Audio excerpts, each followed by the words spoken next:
Shalom, Israel, Shalom, Shalom. Brother Naquam, watchman for Israel, coming back at you with these precepts and another Monday Night Fire, giving, of course, all honor and all glory to Yahweh. Bahashima Mashiach Malak Yabushai. Double honors to the elect elders of the house of David that's been in this truth for decades and decades, patiently waiting for the second coming of Mashiach Yabushai. A hearty, mighty shalom to all of the mighty men of the Most High God who are out there in the highways and byways, pushing this truth, magnify the ministry, and presenting their body as a living sacrifice. Shalom, shalom. Shalom to all of the men that may not be out there in the highways and byways as of yet, but they're working on it. They're getting built up in the spirit. They're praying. They're fasting. They're studying. They're being diligent and abounding in the work of the Lord. Shalom, shalom.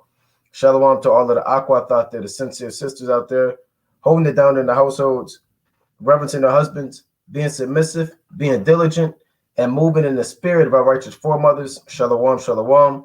Shalom to everybody tuning in live on the Monday Night Fire. Nahum Yasha'Allah, Darayash, Barzayah Judah, K-Rock the Don, T. Sellers, and Duran Zealot, Jimmy Tillman, Emmanuel Jones, Devash Branch, Joshua Brewer, Yahweh's Chosen, Yahweh Mahar, a.k.a. Yahweh Image, or Yahweh's Image, Tori N, and everybody else tuning in and that will tune in. Most High willing, all praises again to Yahweh B'Shem Yahushua. You see the topic of the Monday Night Fire, 7 major demons in Israel and how to conquer them, right? 7 major demons in Israel and how to conquer them. All right, let me get the brother. Shalom, King. Shalom. Yahbashim Yahushua Barakatah. Right? So we have to go and address this, man. We have to address 7 major demons. This is through observation. This is through experience, through counsels, through calls, through questions, through DMs, through emails, through just through the overall spirit of Yahweh B'Shem Yahushua. And this may be an ongoing series, man. There are plenty of demons that we all deal with, man. Right? Every brother deals with their particular spirit, man. Right? Let me get this precept real quick. Right? Everybody has their own spirit that they're dealing with, man. Whatever I deal with, it may be different than what a riot deals with. Whatever riot deals with, it may be different than what another brother deals with. But we all have to acknowledge these spirits that we fight and acknowledge these spirits that are attempting to hold us back and sift us out in this thing, man. And acknowledge these spirits and fight them and overcome them, man. Right? This is a 2nd Ezra, the 7th chapter. 2nd Ezra chapter 7 and verse 57. It reads, "Then answered he me and said, This is the condition of the battle which man that is born upon the earth shall fight." See that? So every brother has a condition that they have to deal with, man. Every brother has a hand that they were dealt, like we say, man. Every brother has a particular lot. And the Most High, it's not going to allow you just to walk through the kingdom like this is a damn Hollywood movie, man. Down the yellow brick road, you're going to have obstacles, impediments, rather it's based on individuals, rather it's your job, rather it's financial, rather you have physical health problems, rather you have demonic thoughts in your mind, rather you have are double-minded, whatever spirit you're dealing with, that's the condition that the Most High gave you, man. And the Most High has set this thing up for you to be able to go through this spiritual warfare in order to receive the kingdom of heaven. Right? It reads, and it says that man that is born upon the earth shall fight. So this is a fight, man. This is spiritual warfare. You have demons, literal demons. What are demons? Demons are nothing but angels. On the left-hand side, they work directly for the Most High God. They're not little red men walking around with pitchforks, right? They're actual spirits who operate on a high level, and they proceed from the throne of the Most High. And they come down on the earth, and their job is to do what to man, right? To manipulate man.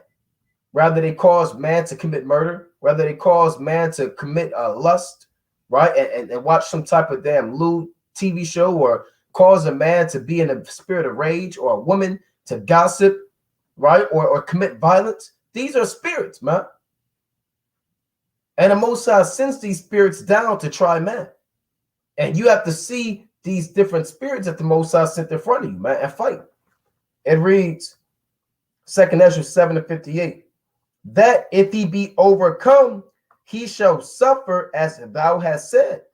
But if he get the victory, he shall receive the thing that I say. For this is the life whereof Moses spake unto the people while he lived, saying, choose thee life that thou mayest live. You see that? And you have to choose life that thou mayest live. If you lose and you let these demons take hold on you, brother, and we're going to address a few demons today. Right? We may do 3 today, 3 next week. We don't know how the spirit is going to have us go, man. Right? But we're going to attack these spirits that we see that our people deal with, man, and spirits that we may even deal with, man, within the body or whatever the case may be. You know, so the Most High said, you're going to suffer if you be overcome, like the man or the men in Acts 19 chapter, man. Right? But the Most High also said that a victory is in your hands too, man. But you got it, King. Con. And that's a mighty point because, like the brother said, these demons, they actually know you. They know who you are. Right? Let me get this in the book of Tobit, chapter 6 and verse 14. Because don't think by chance that these spirits, they just happen to know what it is that you battle with, man. You understand? You may have a rage demon that it takes advantage of you. You may have a lust demon. You may have a strife demon. You may be given to doctrines, right? You may be given to God knows what, man. These demons, they hunt your steps. They know your paths. And they're literally chasing you and following you like a shadow. It's the book of Tobit, chapter 6 and verse 14. And now I am the only, right, son of my father, and I am afraid, lest if I go in unto her, I die, as the others before. For a wicked spirit loveth her. So that wicked spirit is Asmodeus, and he loves certain spirits, man. You wonder why you got strife in your marriage all the time. Wonder why, courted 19 sisters and it didn't work out. Then courted 19 brothers trying to figure out what the matter is. Is it me? Is it them? Am I wicked? Is it to be? What's going on? You're trying to figure out why your wife's trying to divorce you and you're reading to her that that's not so. By Yahweh Shimi, I was shy. You're going through the precepts. Her mind is made up. Because wicked spirits, they know you and they trouble you, man. You have certain brothers, their stumbling block is just marriage. You have certain other brothers, their stumbling block is brotherly love, right? Vanity, lewdness, idleness, slothfulness. There's certain spirits which love you. It says, which hurteth nobody but those which come unto her. So Asmodeus isn't at the liquor store with drunkards, or he's not sitting up there and damn trying to hop on a brother that's trying to kill somebody, man. This spirit was solely created to come into those men, you understand, that tried to lay with this woman, man. So nevertheless, you have to ask yourself, what spirit is hunting me and chasing me and following in my footsteps? It says, wherefore I also fear lest I die and bring my father and my mother's life because of me to the grace with sorrow, for they have no other son to bury them. And the angel said unto him, doest thou not remember the precepts which thy father gave thee? So I'm gonna rest right there, but nevertheless, we got to remember the precepts. We got to remember the counts. We got to remember what the Lord, you understand, has put upon us to fight these spirits, because this is spiritual warfare. And I want to add to that, man. This is Acts chapter 19 and verse 13. It reads, then certain of the vagabond Jews, exorcists, took upon them to call over them which had evil spirits the name of the Lord Yahweh, saying, we adjure you by Yahweh, whom Paul preacheth. So these men are exorcists. You may say, well, that's Hollywood. You're thinking about Emily Rose. You're thinking about these scary movies, The Conjuring and damn The Last House on the Left, and all these spirits. But guess what? You have men that literally exorcise demons, man, because demons exist, right? It reads, and these men, they went to try to do something that they weren't allowed, that they wasn't allowed to do by the Most High. And there were 7 sons of one Sceva, a Jew, and chief of the priests, which did so. And the evil spirit answered and said, Yahweh I know, and Paul I know, but who are ye? You know, so that links directly up what the brother was saying. These demons, they literally know you. He said, Yahweh I know, and Paul I know, but who are you? You know, so Yahweh created that spirit, man. Of course, it's going to submit and bow down to Yahweh. The spirit of the Apostle Paul was given authority over particular demons, man. It's like you go to a damn so-called job, you're like a supervisor, and you trying to tell the damn CEO what to do, man. Right? Or try to tell the damn CFO what to do, man, or the president of the company. You don't have that type of say so. You can kind of, if you're the supervisor, you can kind of tell the new hires what to do, maybe the employee, maybe the guy that's been there like 5 years, but you have limitations and your authority, man. And that's anywhere. You have authority over certain demons, and certain men have authority over other demons, man. This is why certain brothers may be able to overcome a weed demon, and another brother, that's the reason why he's going to fall out, or he can't never overcome that. He wasn't given authority to overcome that demon. That may be on him for a longer period of time than another brother, or that demon may be on him forever until he's destroyed by the Most High. So every brother, you have to understand that you have ability and power to exercise these spirits, man. And these spirits, they know you. They know you better than you know yourself. They know how to tempt you right on time. I mean, they lay everything out for you. Everything looks beautiful. It looks as though this is the way that it's supposed to go. These spirits know you. They know you like them. Let's deal with lust, right? That's one of the main things we talked about prior to the call, right? Lust is a major demon in Israel. Man. Let's just come out and say it. We're not going to beat around the bush and act as if that's not something going on, man. Adultery is happening, fornication. You got one night stands in Israel. You got men flying out Eve from across the country, laying down with them, leaving notes, leaving bill of divorces. He's out. This stuff happens. He takes a damn taxi to the airport and goes God knows where. She wakes up in the bed and sees a damn divorce letter, man. Written in a with a nasty pen or a Sharpie, man. You know?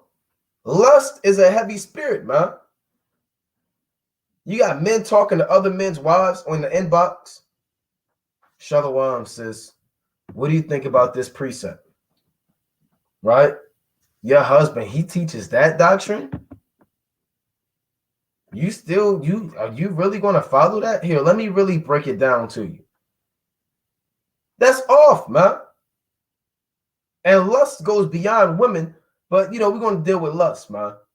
Right? So you got to be able to recognize where these spirits are, and these spirits know you, man. You got it, King. Khan, and I want to touch on that too, how the spirit knows you real fast. It's the book of Mark, chapter 1 and verse 23. It says, and there was in the synagogue a man with an unclean spirit, and he cried out, saying, let us alone. What have we to do with thee, thou Yahushua of Nazareth? Thou art come to destroy us? I know thee. So this spirit came out and said it, man. I know you. I know exactly who you are. You're the Son of Man, the King of Kings, the Lord of Lords. You understand? You are the king, and I know exactly what you can do. You can destroy me. You understand? You can make me flee. You can do whatever it is that you want to do to my spirit. You could cast me into swine. You understand? You could cast me to the uttermost parts of Egypt, like Asmodeus. You could send me up to the third heaven, or you could bound me, right, to a specific place, man.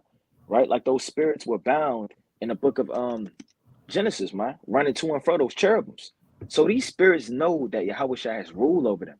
It says, I know thee who thou art, the Holy One of God. So these spirits know exactly who you are. And with that being said, that's not on just one fold, that they know your name from heaven. And they know exactly who you are. Meaning they know exactly what makes you fall. And they know you better than you know yourself, man. If you know that at the exact moment when it hits 12 o'clock, that a spirit could hop on your TV or turn something on, or you're scrolling, and then you just happen to see something. You don't see this during the day while you're at work. You don't see it when you're in the car with your wife. You don't see it when you pick up your son from school. But at the right exact moment, when you're alone, it's dark, it's late, you by yourself, you run across these little things, man. You run across certain things or something, it tap your damn whatever the case may be, and now you're in an uproar. Because those spirits know exactly when to approach you, when to take you down, and when to sift you out, man. So that's real important to know. And you should write down the demons you deal with, man. And what it is that is a stumbling block or has you to be overtaken by those demons, right? To kick off lust, this is the book of Sirach, chapter 18 and verse number 30. Go not after thy lust, but refrain thyself from thine appetites, man. You may see a big old table and they got all diverse of fruits, all diverse vegetables, all diverse of clean foods. You understand the oxen, you got the sheep, right? You got all manner of chicken, right? You got the bullock. I mean, it's all smoked, it's fried, it's everything is, but the Lord said, thou shalt not touch it, man. You got to refrain yourself from that. You don't want to be a man given to appetites. You're eating everything, you're finding everything delightful and tasteful, right? Or whoredom, damn, a man's going to be brought to a piece of bread off a whoredom. It says, go not after thy lust, but refrain thyself from thine appetites. If thou givest thy soul to the desire that please her, she will make thee a laughing stock to thine enemies that maglen thee, right? So the Lord said you'll become a laughing stock. Many of these nations will continue to laugh when you're in sin, when you go to the so-called stores and gas stations and buy these things to protect yourself to go commit fornication. And you're doing God knows what, you're buying things, and these enemies, they'll laugh at you, man. And these spirits will laugh at you, man. The same way they turn up in the third heaven when a soul, a lost sheep comes home, is the same way they're going to turn up on a demonic level when they overcome you, man. Because they're still doing the Most High's work. God, that's right, man.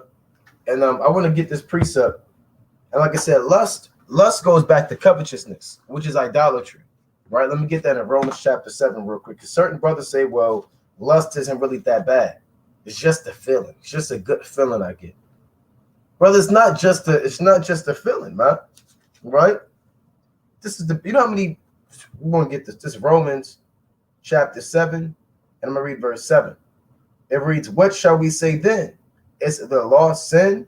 God forbid, nay, I had not known sin, but by the law.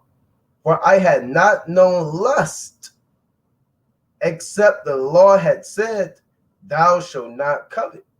See, that's so lust really goes into covetousness. And like I said, men can lust after many things.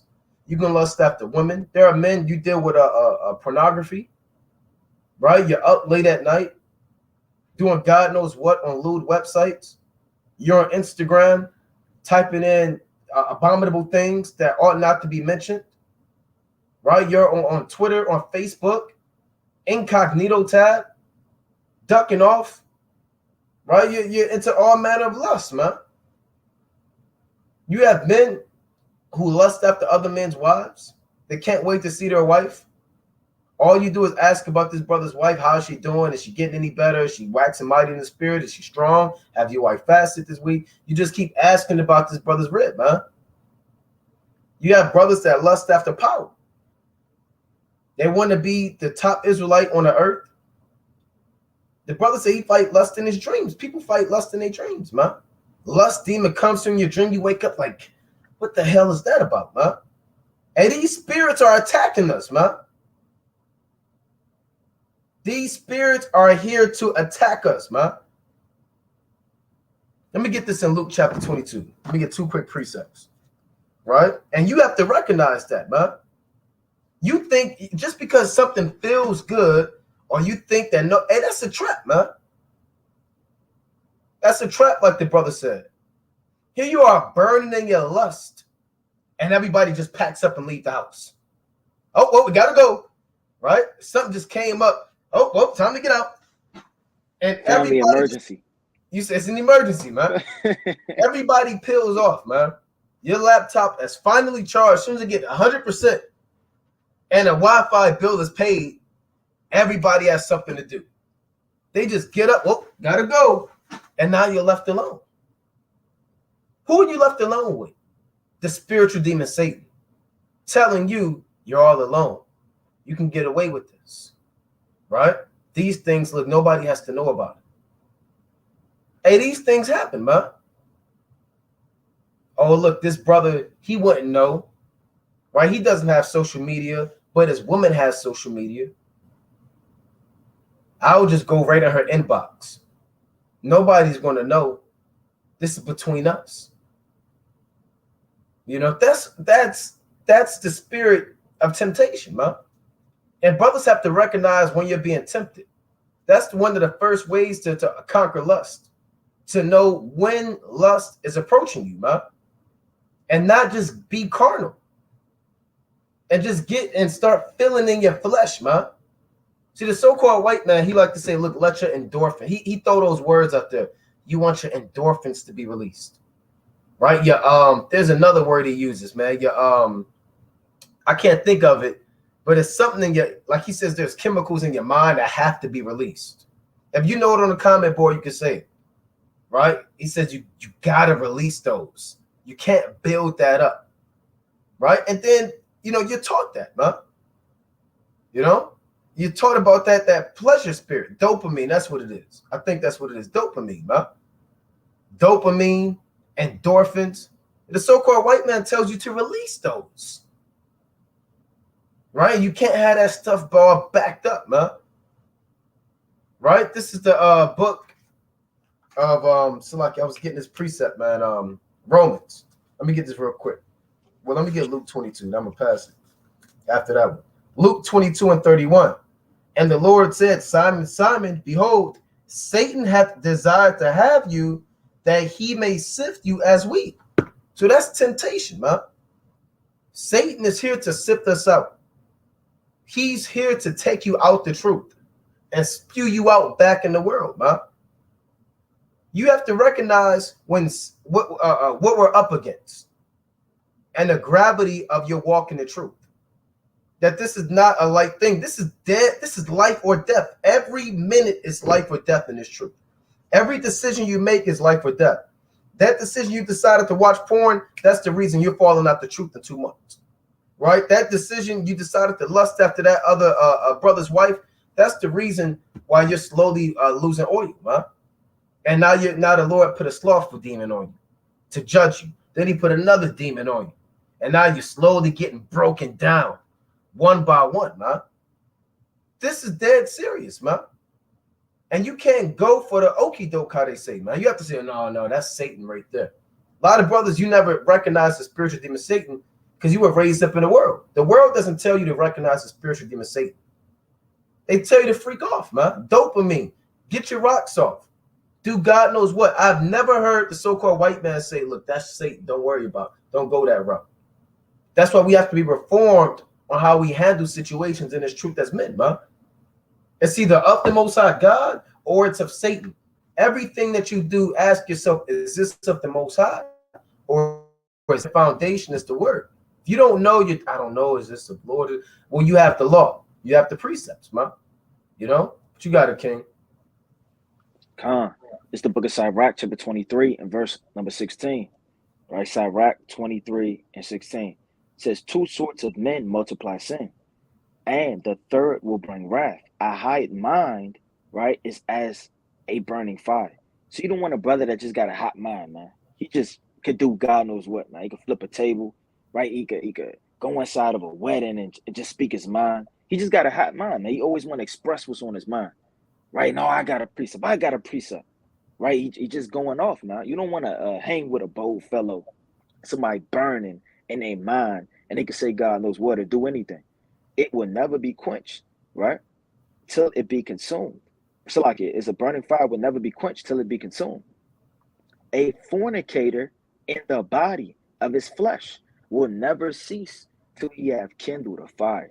And I'm gonna read that again because you can't read it like a damn college professor. You have to read it with the spirit, man. Because the Lord, that's why it's a spirit as you read these things. Like when you read the book of Job, you have to perceive how he's crying out, how he is bitter, how he feels some type of way. You got to get inside the spirit, right? And that goes with discernment.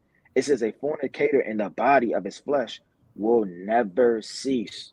That means he's up all night. He's at this club. He leaves this club because he had no luck. Now he's going to this club. And then when he doesn't have any luck at this club, he's going to that club. He's in the alleyways. He's hanging out at high schools, right? He's trying to figure out what your cousin is doing. He hasn't seen her in a couple of months. He's calling. He literally calls so-called his damn company and asks to speak to the manager. The manager isn't there, so they defer it to the secretary desk. Now the secretary desk, the lady, hello, may I help you? Now he's just flirting with her on the phone. He's trying to get her number, just lusting after God, you know what it is, man. Trying to get what he got to get off, man. He just won't never cease till you have kindled a fire. This is all bread is sweet for a whoremonger, right? No matter how tall you are, how short you are. And you could deal with these other nations, right? With these fornicators. They'll be creeping out of Moab's backyard, chickens and zebras all kicking and braying and flying. And he just leaving in the crack of the day, spring, and going to his wife, man. They just woke up in the morning. All bread is going to be sweet to a whoremonger, man. He's going to have no integrity. He's not going to value a loving, submissive woman from the 12 tribes of Israel. He's going to look abroad. He's going to see these lewd women that Jerry Springer spirit, man. Just want a woman with the beads on, man. Just want to do any and everything with any woman that's walking around. Don't matter if she's 90 years old, right? She's 73. Don't matter if you know her from your past. She's a different nation. You're just lusting, trying to get off that demon, man. It says will not, so like he will not leave off till he die. Meaning this man has to be killed. These certain men, the only way to extinguish them or to stop them is to kill them, man. You don't want to be the type of spirit or man that you won't stop until the Lord kills you. Because you're in sin, you go off, you repent. But if that's a repeated cycle over and over and over, the Lord is going to kill you, man. The Lord is long suffering and patience to the meek, humble, and men that care and try. The Lord is going to be there when you fall. Not when you jump on the ground and roll in dust and dirt like a pig, man. Like a heathen, like these different nations. You bow down to Satan and you dive right into your lust. Now, if you trip and fall, you understand the Lord could uplift you and hold you. He'll give you counselors. He'll give you men of understanding to help you, you understand, and direct you. But if you're diving into these things, you're not caring, you're not praying, you're not putting up a fight. You're just submissively just bowing down, man. The Lord is going to give you over to that, man. Let me get this other quick precept. This Hosea chapter 4, right? In verse number 13. They sacrifice upon the top of mountains and burn incenses to the hills under oaks and poplars and elms, because the shadow thereof is good. So you have certain men, they do lewd things because the shadow's good, right? Meaning nobody's around. It's the twilight of the night. It's 3 o'clock in the morning. Your wife is grocery shopping. Then after that, she has to visit her sick grandma that she hasn't seen in 2 months, man. She got the house to yourself for 6 hours. Well, that shadow being good is going to lead to your destruction, because the Most High's eyes are 10,000 times brighter than the sun, man. When you see a white shirt, somebody may say it's clean, it's spotless, or you looking fresh. When you put that magnifying glass on it, you're going to see all them type of damn bugs and those atoms and those worms and things that aren't seen with the naked eye, man. You're going to see those little things under a microscopic view, man. You're going to see stains. You're going to see all type of dirt and musk and sweat, and that thing is going to look gray. You understand? Reading on, it says, therefore your daughters shall commit whoredom, and your spouses shall commit adultery. So the whole land in the time of Hosea was given to adultery, man. Imagine going to your city. You understand? You grocery shopping, and everybody outside is just freaking and doing God knows what, man. You'll pluck your damn hero, man. A Lot said he was vexed with the filthy conversation of the wicked. The word filthy was going into lust, man, that he was hearing. He was hearing God knows what when you go into that, man. It says, I will not punish your daughters when they commit whoredom, nor your spouses when they commit adultery, for themselves are separated with whores, and they sacrifice with harlots. Therefore, the people that doeth not understand shall fall. So if you don't understand what the Lord is bringing forth, you could turn your wife's spirit up, man. Your wife used to be quiet and submissive and bashful. Oh, she used to have the type of spirit she don't want to look up. Now she's out everybody's business. She's commenting under everybody's posts. She remembering brother's surname, not just their name in the back of her name, but they know their surname, their nicknames, right? She just giving to God knows what, man, because the Lord will turn that spirit up. So you don't want to entertain these spirits, because as you entertain them, you give a doorway or a crack open for them to come over and devour you. God, and I'm gonna add to that, right? And this is Numbers chapter 22, and I'm gonna read verse 20, right? Numbers chapter 22 and 20. It reads, now therefore I pray you. It's like in Numbers 22 and 19. Now therefore I pray you, tarry ye also here this night, that I may know what the Lord will say unto me more. So this is Balaam inquiring of the Most High on what move he should make after the Most High already told him what to do. The Most High told him, you're not going to curse his people. They tried to bribe him and give him gifts, wealth and riches and fame and great promotions. And he's starting to get tempted. He said, look, I'm going to go ask the Most High. Verse 20, and the Most High came unto Balaam at night and said unto him, if the men come to call thee, rise up and go with them, but yet the word which I shall say unto thee, thou shalt do. And Balaam rose up in the morning and saddled his ass and went with his princes, and went with the princes of Moab, Salakia. And the Most High's anger was kindled because he went. Because deep down, he was lusting after what? After the wealth, after the riches, after the fame. Right? And the angel of the Lord, this is what happens when you think that you are getting away with your sin. This is what happens when you think that you're the only one who sees that nasty sight you're on, or lusting after that woman, or a woman's lusting after, you're married as a woman and you're secretly lusting, trying to get eye contact with that other brother across the room, man. Just hoping that y'all lock eyes at least for 2 seconds, man. You know, these are the things that happen, man. Or you're driving to the damn strip club, or a woman, you said you're going to the grocery store, but you're really going to tea house. And this is what happened to Balaam. It says, and the angel of the Lord stood in the way for an adversary against him. Now he was riding upon his ass, and his 2 servants were with him. And he doesn't see this angel, and you don't see that angel, man. And there are angels out there waiting with a sword to destroy you, man. Soon as you go off, the Lord said, yep, go meet him on that bridge over there. Yep. Have somebody break in a house and kill him. Hey, have this person wait on the damn side of the road, have him get hit by a stray bullet. Every time you go off, the Lord sends an angel with a sword in his hand, just waiting to kill you, man. And you can't perceive it. Let's read on. You're just blinded in your lust. Numbers chapter 22 and 23.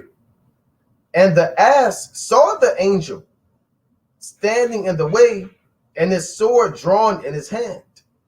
Right? And Balaam is supposed to be some top wise man on the left-hand side, and still can't perceive what an ass can perceive. Reading on. And the ass turned aside out of the way and went into the field, and Balaam smote the ass to turn her into the way. So the angels, the ass kind of go this way, so he doesn't want to get jammed up by the angel. And Balaam gets mad because he can't perceive what's going on. You might be driving, and damn, somebody kind of cut you off. You're so pressed to get to this brother's wife's house. Somebody cuts you off, and you get mad at them. Hey, that's the Lord trying to protect you, man. Look, maybe you shouldn't go there.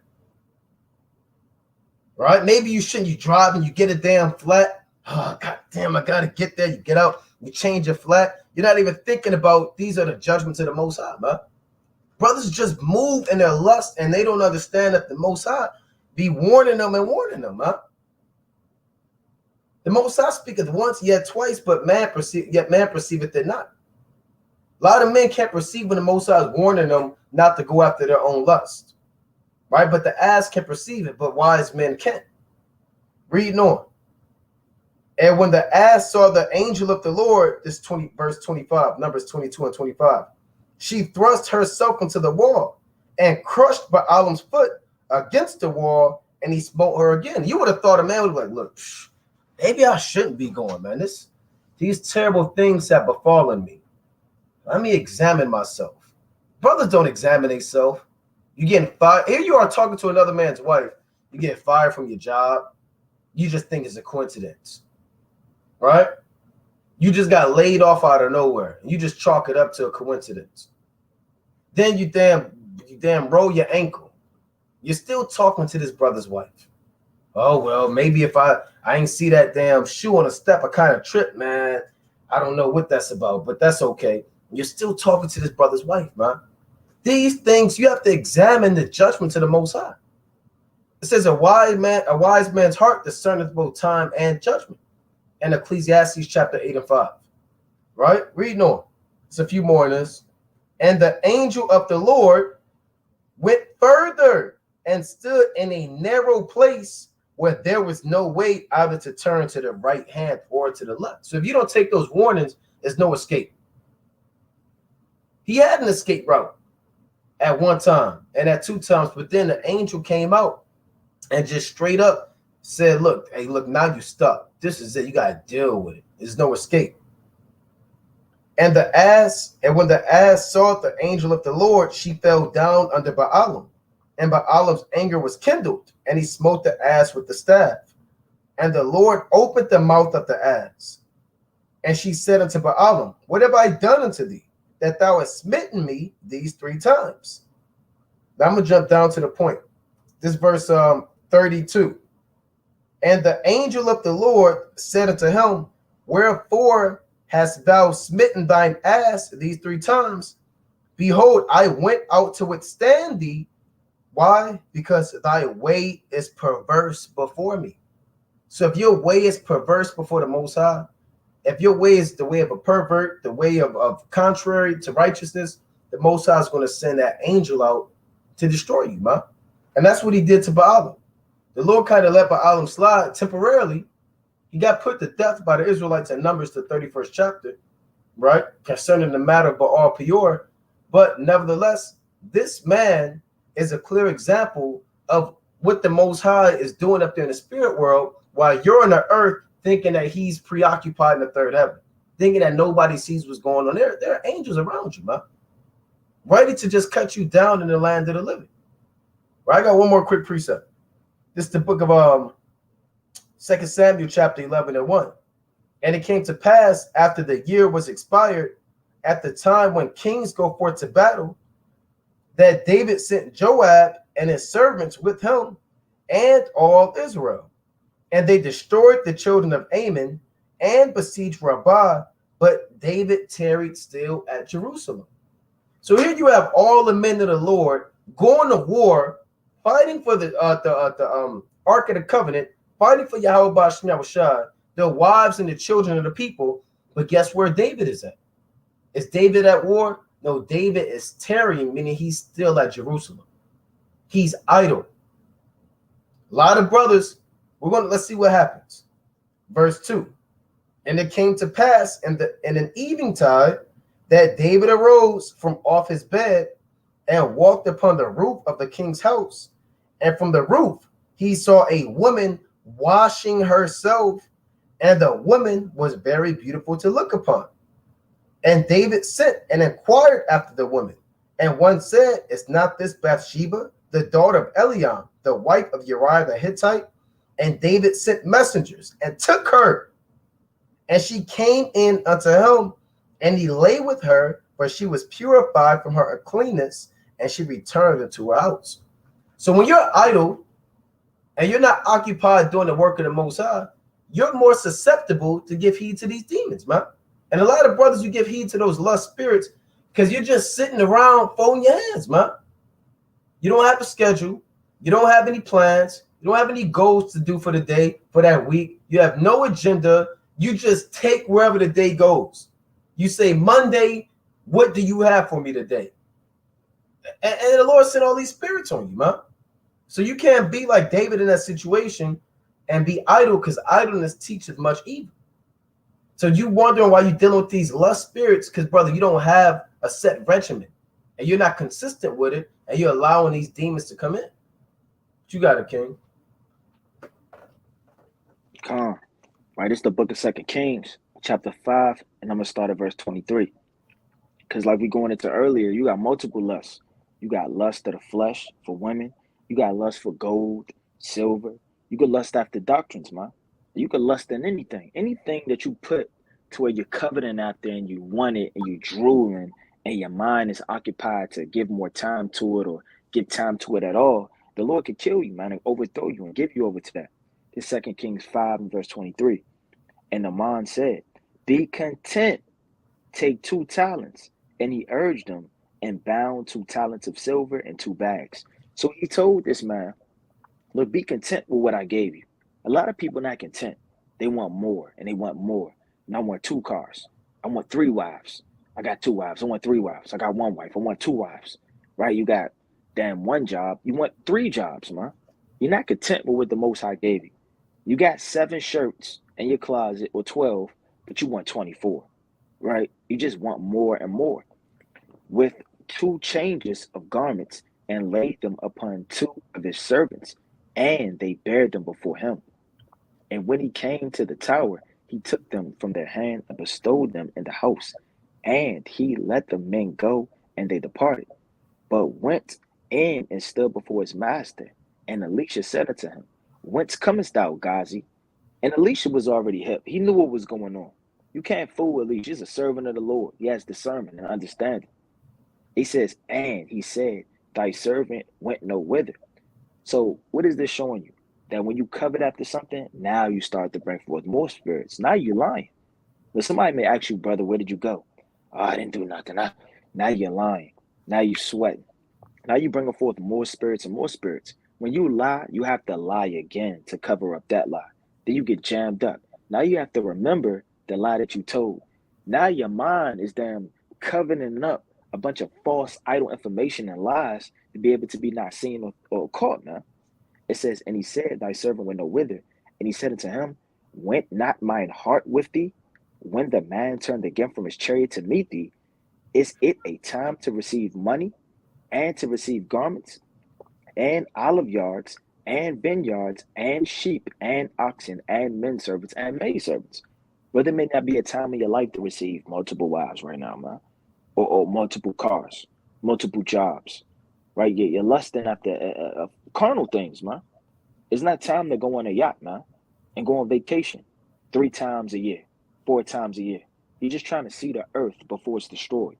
It's not time for that. And if you lust after it and be given to it when your master, which is your Yahushua, didn't set you over those offices or things, you could be destroyed. It says that leprosy, therefore, of the mind shall cleave unto thee and to thy seed forever. So by covenant and lusting after something, the Lord put a perpetual plague on a seed line forever, man. And that's not light work. And what you do can affect your children. Your wickedness can sprawl down on your household. Now your children are buried with infirmities. Your children are sick. They're all out in the streets. Your house is out of order. You lose your job, right? The Lord's not taking care of you anymore. Your wife doing God knows. She's on the phone all the time with Teresa, but is she? Right? It says, and unto thy seed forever. And he went out from his presence a leopard as white as snow. Con, and I want to add to that, man. I want to get the book of Joshua, the 7th chapter, right? And that's a deadly punishment, or a very severe punishment, man. A leopard white as snow, forever, and to your seed. So Gehazi's lust affected his entire household, man. You know, so that's a beautiful precept because this is bigger than you. You know, and I'm gonna get another example to add to that, right? This is the book of Joshua, chapter 7. And I'm not going to read this whole chapter, but this is it's a beautiful chapter, right? But this is Joshua chapter 7 and 21. I'm going to read 19. Joshua 7 and 19. This is after the Israelites destroyed Jericho, right? And Joshua said unto Achan, my son, give, I pray thee, glory to the Lord God of Israel, and make confession unto him, and tell me now, what hast thou done? Hide it not from me. So quick background, Israel went to war. They were discomfited. Joshua fell upon his face. He said, Lord, why is this happening? And not too many words. The Lord said, get up off your face. One of your men are going off. They cast a lot by tribe. The lot fell on Judah, by household, by family, by men, and the lot fell on Achan, right? So he's the reason why Israel was discomfited in battle. So Joshua says, well, what did you do? The lot fell on you. What have you done? Give the Most High the glory and own this, man. Take accountability and confess that what you have done. Let's read on. And Achan, this Joshua 7 and 20. And Achan answered Joshua and said, indeed, I have sinned against the Lord God of Israel, and thus have I done. When I saw among the spoils a goodly Babylonish garment, and 200 shekels of silver, and a wedge of gold, and 50 shekels weight, then I coveted them, and took them, and behold, they are hid in the earth in the midst of my tent, and the silver under it. So he thought he can get away with this. He coveted a Babylonian garment, right? Now that's carnal, right? Brothers can also covet spiritual garments, man. Like the brother said, you can covet doctrines, false philosophies, that old man. The Lord said, I put off the old man, or I put off my coat. How shall I put it on? Right? That's Song of Solomon, chapter 5 or 3. And then you go back and covet that old man, or covet these different garments, man. And he coveted the gold and the silver, and he hid it. You can't escape from these things are going to come to light. Everything that you do is going to come. Don't you know that? You think you're going to pull one over in Yahweh Shah? Give me the precept, the book, chapter, and the verse when any man has got one over on the Lord. There's no account of it, man. Because the Most High is going to get up with you. Even in History of Susanna, Daniel told the wicked judge, he says, thou who art waxing old in thy wickedness, man. Thy sins have come to light. And he was committing, that's a beautiful chapter of lust, man. Because those men were committing nothing but lewdness, and they were getting away with it. And then Daniel, through the Spirit, the Lord brought it all to light. Everything is going to be brought to light. You don't have, and you may say, well, I don't care. Look, you get brought to light, it is what it is. Because Jake, you're a nigga sometimes. I don't care, man. Look, it is what it is, man. If I get caught, I get caught. Right? Well, we're not talking about being brought to light necessarily before man. Even though that is the case, you'll be brought to light before the Most High, man. And the Most High is not a man. The Most High is your judge, man. And the Most High is going to give you something that you never had before, man, which is death, destruction, plagues. And that's something the Lord said, it is a fearful thing to fall into the hands of the living God. See, people say that they rub that, look, I got you all in my hands, right? That means I can do what I want to do to you. People say that to this day, man. And look, the ball is in your hands, right? I believe that's the saying goes. I mean, you got, look, it's your word. You got the choice. You have power. Nobody can gainsay you. Hey, guess what happened when you fall into the hands of the Lord, man? You fall into the hands of the Most High, it's over. Because now he's just sitting up there, how do I want to destroy you? Let me think. Let me do this to him. Let me do this. Let me do this to him. Right? And let's see what happened to Joshua. It's like it's to Achan. Joshua 7:22. So he hid the Babylonian garment, the silver and the gold. So Joshua sent messengers, and they ran into the tent, and behold, it was hid in his tent, and the silver under it. And they took them out of the midst of the tent, and brought them unto Joshua, and unto all the children of Israel, and laid them out before the Lord. And Joshua and all Israel, and it says laid them out before the Lord, because the Lord is there, man. He's in the third heaven, but it's laid out before the Lord. Everything you do, right? And Joshua and all Israel went with him, and took Achan, the son of Zerah, and the silver, and the garment, and the wedge of gold, and his sons, and his daughters, and his oxen, and his asses, and his sheep, and his tent, and all that he had, and they brought them unto the valley of Achor. And Joshua said, why hast thou troubled us? Yahweh Bashmiah shall trouble thee this day. And all Israel stoned him with stones, and burned them with fire. And they had, after they had stoned them with stones, and they raised over him a great heap of stones unto this day. So the Lord turned from the fierceness of his anger, wherefore the name of that place was called the Valley of Achor unto this day. So you see what happens when you are burning in your lust. It rather is after this, gold, money, fame, right? You want to break the Sabbath, think nobody knows. You want to freak off and get your rocks off in the dark. The Most High sees it, man. And not only was Achan affected, it's a light thing for Achan to be affected. The Lord destroyed his sons. The Lord destroyed his daughters. The Lord destroyed his house, his sheep. What did the sheep do? The oxen. The oxen got stoned because of a con. The sheep. The Lord will strip everything away from you, man. Keep playing with the Most High if you want to, right? Keep freaking off and burning in your lust, man, and hitting those nasty sites and clicking that stuff on social media and just staring. Oh, I'll just look for 10 seconds. Nobody really knows. It's not that bad, right? Eve married. I just want to look at him, right? I'm not really lusting. I just want to look and see what he looks like. Then you hurt and scroll. The Lord sees you, man. What do you think is going on? And the Most High is going to destroy you, man. You got it, King. Come.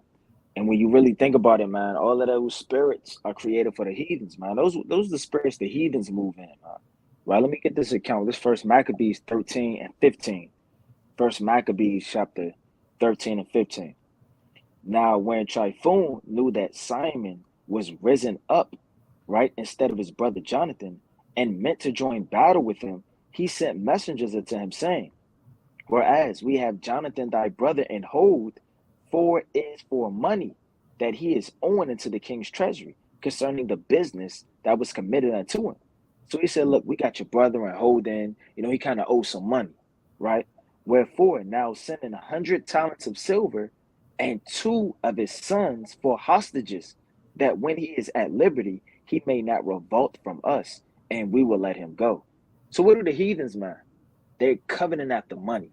They're literally setting up this thing to get money, man. Hostages, right? When you think of a hostage situation, first culprit is Esau, man. When you think of usury, the first culprit is Esau, man. When you think of taxes, the first culprit is Esau. When you think of certain things in the spirit of lust and coveting and heaping up treasures and gold and spoils, you think of these demons. Verse 17, hereupon Simon, albeit he perceived that they spake deceitfully unto him, yet he sent the money and the children, lest peradventure he should produce to himself great hatred of the people. So Simon already knew that they had a covetous spirit, that they just wanted money, that they were just lusting. And you could perceive certain things, man. Don't be foolish and idiotic and not wise in certain situations. You should be able to perceive, okay, well, she just wants something out of lust. Or this brother, for since he just talking to me because he want to lust. You got to perceive and know and look ahead of time. Don't be a fool walking into a trap. Simon, he perceived that they did it. He did it anyway for a greater cause for the nation. You understand, for the well-being of how men, to be perceived and thought of him, because he was a leader. But nevertheless, don't be a fool just going into every trap. To touch on what the brother said, you got certain people. I don't know, what does this button do? And then you click it, and next thing you know, man, it's just a bunch of X's across your screen. And your daughter walks in because she used the bathroom. She heard some noise, trying to figure out why she's scarred for life, right? Hey, these damn demons. When you go to Isaiah chapter 39, it's Isaiah chapter 39, right? And I'm gonna start at verse 2. It says, and Hezekiah was glad of them and shewed them the house of his precious things. And you don't want to show these different spirits, and you don't want to show these different nations your present and precious things, man. You don't want to show the demon your cheap things of what you like, because he'll use that against you. You watch sports too much, you'll be given over to a sports demon and a slothful demon. You like drinking, I like this wine, I haven't had it in a while. You like it too much, brother, you can start to become a drunkard, right? You like to gain knowledge so much, right? You could be on different sites and you can switch the camp you was watching. And now you're watching 17 different camps and you're trying to link up their breakdown as a whole together, and you're confused, right? It says, it's a Salakia, and his house of precious things, silver and the gold and spices and the precious ointments, and all the house of his armor, and all that was found in his treasures. There was nothing in the house, nor in all his dominion, that Hezekiah shewed them not. And you don't want to show or give strength unto anything by opening up your whole house. Your house could be your spirit and your vessel and your temple. You don't want to open that up for demons, man. And what are these treasures? Your wisdom, your knowledge, your discernment, your spirit. These are things that you have to hold true to yourself and keep those bars closed with iron, man. If you open that thing up and just invite any and everybody in, they can devour you, man, and strangle you. And you'll be given, and they'll steal your things from you, man. You once believed in Yahweh Shai. Now you only see Old Testament only. You once believed in Jacob's trouble. Now that thing is already past. You once believed in certain prophecies or understanding. Now it's being stripped from you, all because you opened up your house, right, which is your treasures in your mind, to these demons and spirits. And to add to that, when you're dealing with these brothers or sisters, when you're dealing with these spirits of lust, you have to remember not only is it spiritual warfare, but you have to remember how to overcome these things, man. Right? So step one, right, you acknowledge it, like we're going into. Acknowledge that that's a lust demon on you, brother. It's not just, well, that's just the way my hand goes. But that's a lust spirit on you, man. Right? Or you have to be able to recognize, look, I've been on damn Amazon. People be on Amazon just typing in stuff, buying stuff, man. Just ordering everything. You have to acknowledge these spirits first and foremost. Right? Look, I got a damn pride demon on me.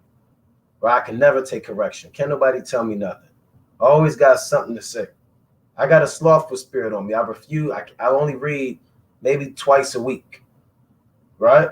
I got a damn distraction demon on me. I'm easily distracted. I can never focus when it comes to the truth. You have to realize what these spirits are and acknowledge these demons. That's the first step.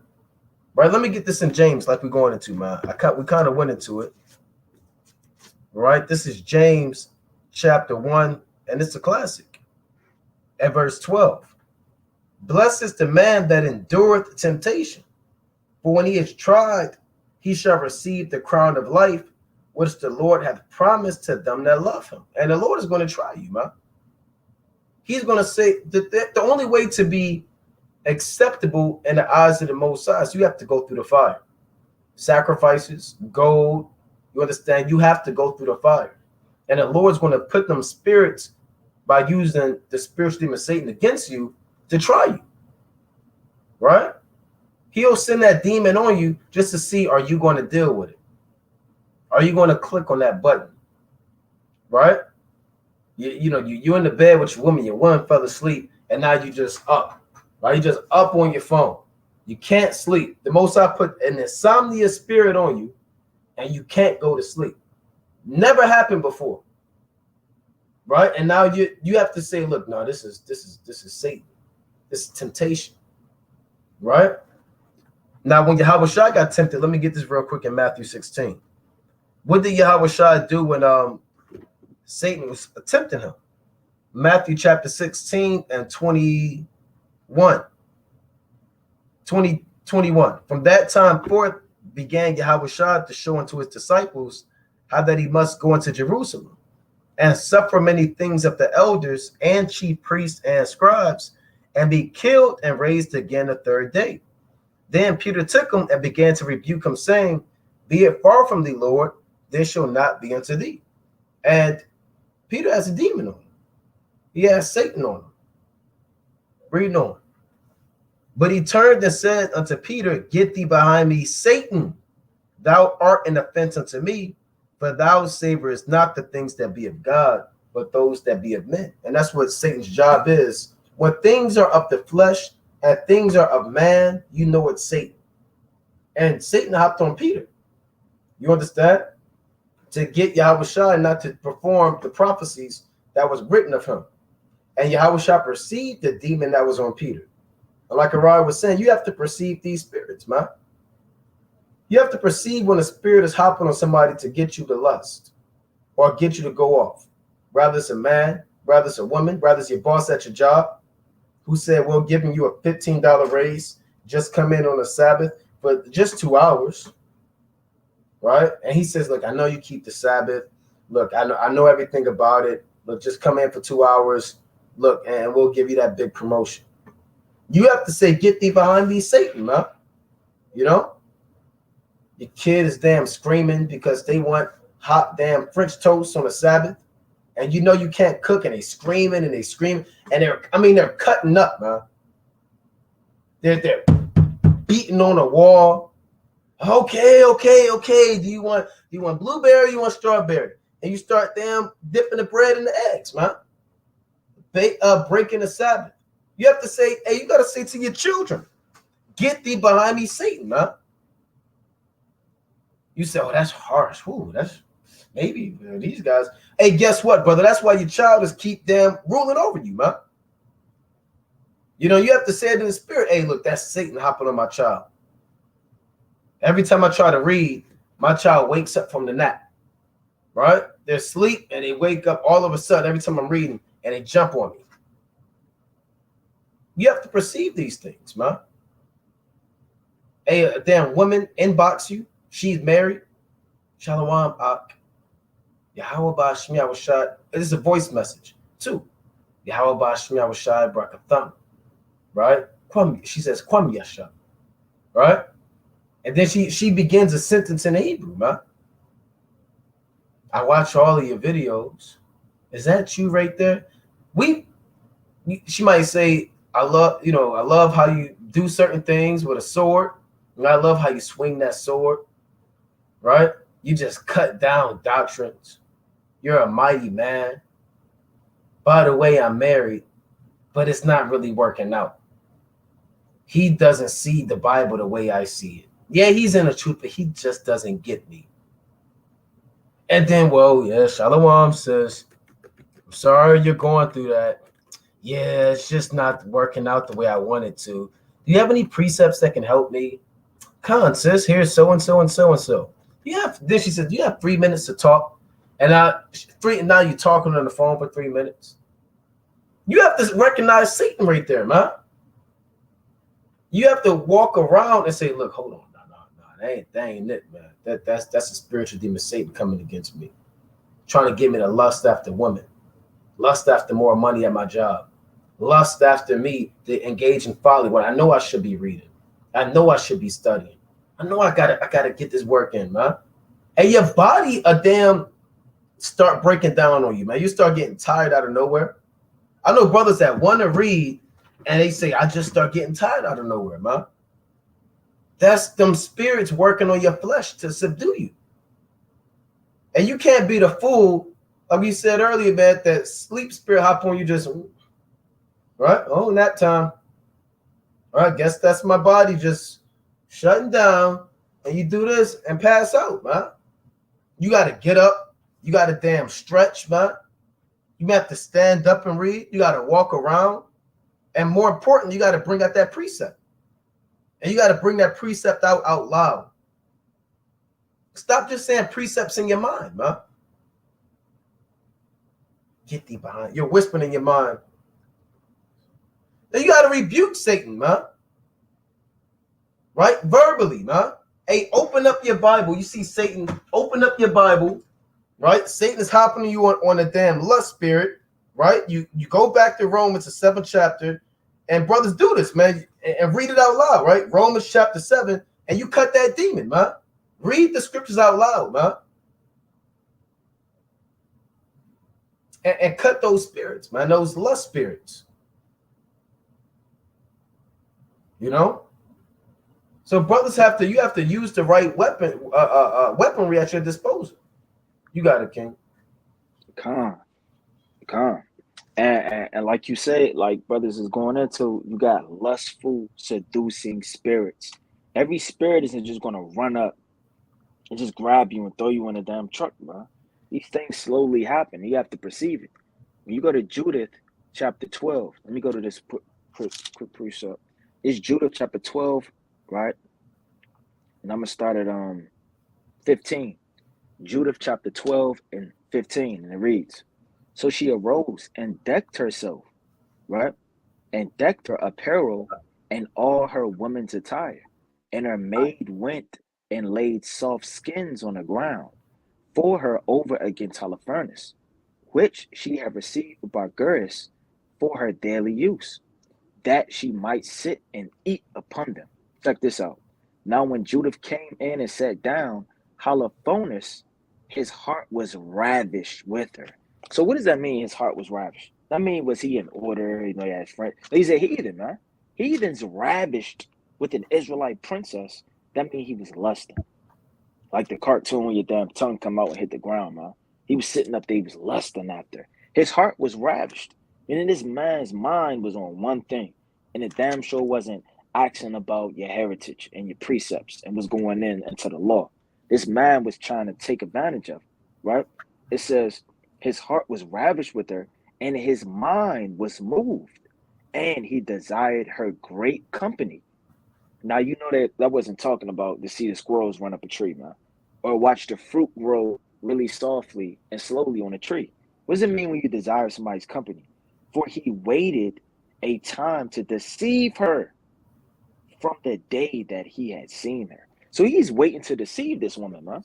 You may have spirits, they creep upon you and they desire your company, man. And spirits, man, they're very, very, very crafty. They're sneaky, right? They're conniving. It'll hop on your mom, your newborn baby, it'll hop on your wife, it'll hop on your father, and it waits to deceive you, like it says. Verse 17. Then Holofernes Salakia then said Holofernes unto her, drink now and be merry with us.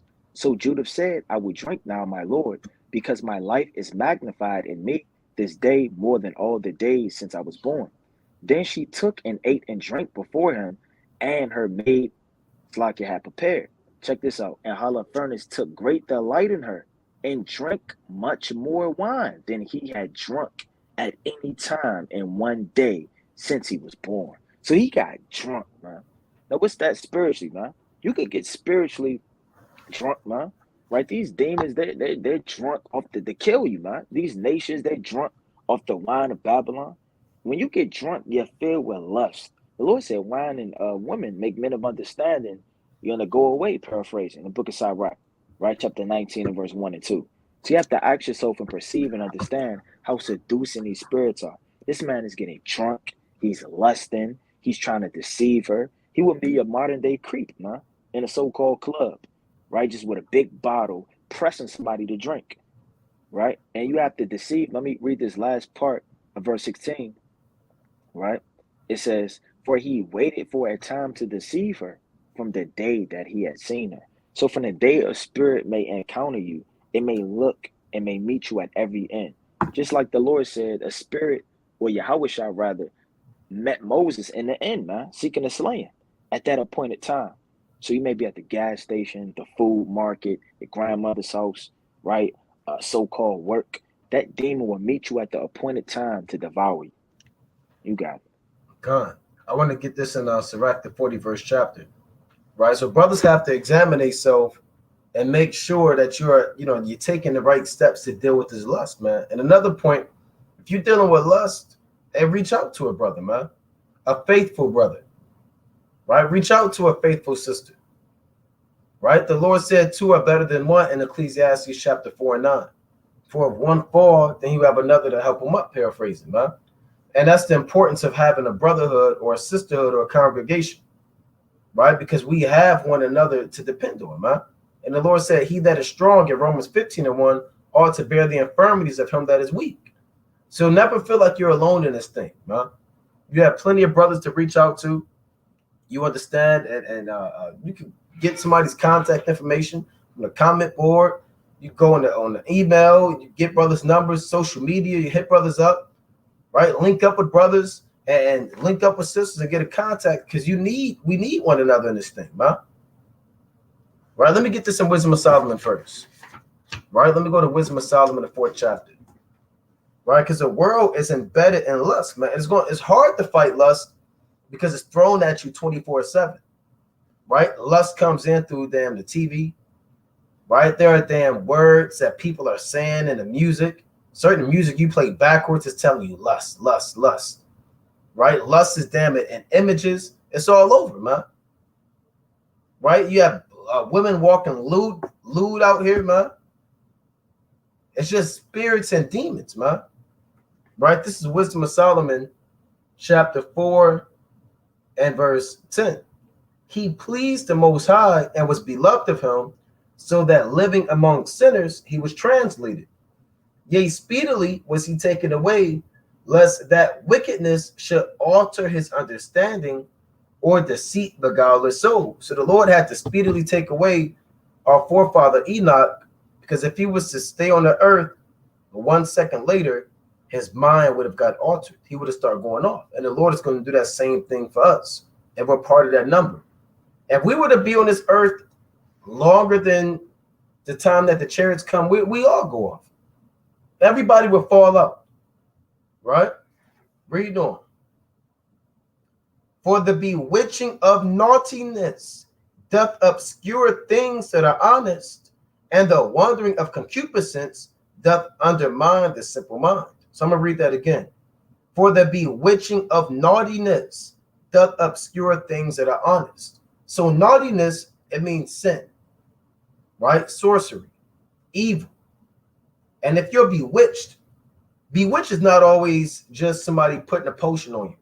The Galatians were bewitched by doctrine, by philosophies. You understand, by the tongue, by the sleight of men and cunning craftiness. And the bewitching of naughtiness, when something is obscure, it's hard to see. Right? If you're in your obscurity, you're in darkness. So what sin does, it puts a veil of darkness over you, and you can't see what's honest. You can't see the truth.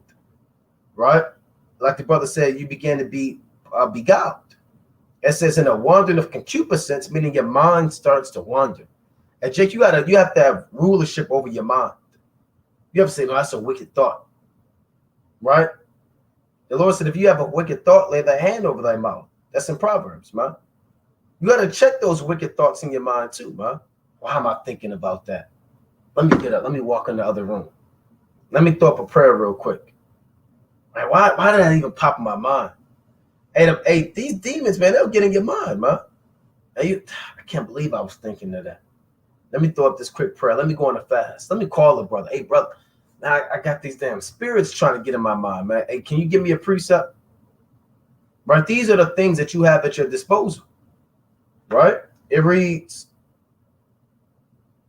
Slakia, and the wandering of concupiscence doth undermine the simple mind. He being made perfect in a short time, fulfilled a long time. For his soul pleased the Lord, therefore hasted he to take him away from among the wicked. And I want to go back to Sirach, the 41st chapter. So brothers have to understand that you have to use these weapons at your disposal. Use the brotherhood. Use the precepts. Right? Use one another, man. Use prayer. Open up the scriptures. Read out loud, man. Take that initiative and then block those sites, man. Block those sites, man. Or I don't know how you could do it, but I'm sure there's a way where you could go in there and stop that stuff, man. And there's stuff that'll pop up. I was talking to the brothers about that, man. On Twitter now, they'll tell you, right? Because I'm on there to see all of the current events. So now it'll tell you what other people follow. Right? They'll show you this person's following so-and-so. And it's nothing but lewdness, man. And you have to say, well, you have to click that, what is it, not interested, or get this off my screen. So that they're trying to damn seduce and put spirits on you, man. And Jake, you got to fight it, man. They're going above and beyond. It used to just be people you follow. You follow all brothers in the truth, current events, damn alternative media television, damn Al Jazeera, Reuters News, CNN, and now they say hell no. Esau, they putting that. That's why on the comment board it be nothing but lewd pop-ups that pop up, man. You'll be watching the live, and it'll be a nasty, wicked site that'll pop up. It'll be 200 people watching the live. The nasty site will pop up. Now it's 195 people watching the live. What happened to those 5 brothers, man? All right, what happened to those 5 brothers? As soon as that link went up, 5 brothers left alive. These are spirits, man. Working against the men of the Lord. This is the bewitching of naughtiness, man. Right? And brothers have to be shamefaced in this thing, right? This is Sirach chapter 41. And I'm going to just get these 2 quick precepts. Sirach 41, and I'm going to start at verse 16. Therefore be shamefaced according to my word, for it is not good to retain all shamefacedness, neither is it altogether approved in everything. So we talk about, woman, you have to be shamefaced, and Eve, you make sure, which is perfect, beautiful, right? Dead on. But men, you have to be shamefaced too, man. You have to have some form of discretion on what you allow yourself to look at and see, man. Right? Reading on. Let's see what men have to be ashamed of. Verse 17. Be ashamed of whoredom before father and mother, and of a lie before a prince and a mighty man, of an offense before a judge and ruler, of iniquity before a congregation and people, or unjust dealing before thy partner and friend. I'm going to jump down. Verse 20. And of silence before them that salute thee, and to look upon an harlot. The Lord said in the book of Job, I have made a covenant with my eyes. Why then should I think upon a maid? That's Job, the 31st chapter. So, brothers, what are you doing, man? Are you really ashamed when you see harlots, whoredom, or you just freaking off, man? Every sister you see, you want to marry in Israel. As soon as you find out they're not married, you just want to marry. You're in everybody's inbox. You're the inbox guy. That's your name in Israel. And everybody knows that you're in everybody's inbox. Brother keep checking you, get out my rib inbox. Then another brother check you, look, stop talking to my woman. Are you that brother, man, who's liking, just keep liking all the sister posts, just yearning and burning, lusting, praying that the Most High gives you her? And there was a brother that was teaching that camp. He stopped in the middle of teaching and started praying. This is not in WFI, but he started praying to the Most High that the Lord give him this woman that just walked by. He was feeding the sheep. The sheep was on the verge of coming and being sealed. He stopped the breakdown and started calling on the name of the Lord to get this woman that just passed by. And that guy kind of left, man. That woman left. You know? And the guy, you know, he kind of peeled off, man. Right? It reads, and the silence before them that salute thee, and to look upon an harlot, and to turn away thy face from thy kinsman, or to take away a portion or a gift, or to gaze upon another man's wife. So it starts with the eyes, man. Right? Adultery starts with the eyes. You have to have a shame face. If a brother's woman come around, we're not looking at his woman, man. Oh, that's a new dress. You had that dress on last week. You count her fringes. 1, 2, 3. Her head wrap. Like she picking up a little bit of weight. You measuring her damn weight, right? Now she walking behind her husband. She used to walk in front. They must not be getting along, right? That was my. You just bugged out in your mind, man. Right? You have to be ashamed to even gaze upon another man's wife. A lot of brothers, you're lusting because you can't control your eyes, man. You know how to close out that site and hit that X button, let's say not interested, or scroll past, or just have some type of discipline, man. Pray for discipline. Right? Read on. One more. Or to be over busy with his maid and come not near her bed. So it can get so bad you end up coming near her bed, man. If you don't check your lust, spirit is going to get worse and worse. You go from gazing to now you're near her bed. Now you're showing up. Read Susanna. They literally stalked her. You get off of work at 5, right? You're normally home at 5:30, but now from 5:30 to 7, you're on the opposite side of the street looking at this system, huh? And just waiting on the opportunity for her to come outside for you to damn start a conversation, man. Or you at the feast day with the brothers, and then you kind of you drinking, but in the corner of your eyes, you kind of, waiting for her to get up, man. She go to the bathroom, Salakia brothers, and you peel off, and now you got to go to the bathroom, man. You have to have some type of shamefacedness in this truth, man. And control your eyes, man. Tell yourself, no, this is wicked. This is off. What am I doing? This is a sin, man. And stop just blindly doing God knows what, man. You have to have temperance. Let me get one more, King Salaki, real quick. This is 1 Corinthians, real quick, chapter 9 and verse 27. But I keep under my body and bring it into subjection, lest that by any means, when I have preached to others, I myself should be a castaway. So you have to keep your body in subjection. That's discipline. Temperance. That's you fighting this, beating down that flesh. Like them brothers, they work out, they do push-ups, they do 50 push-ups.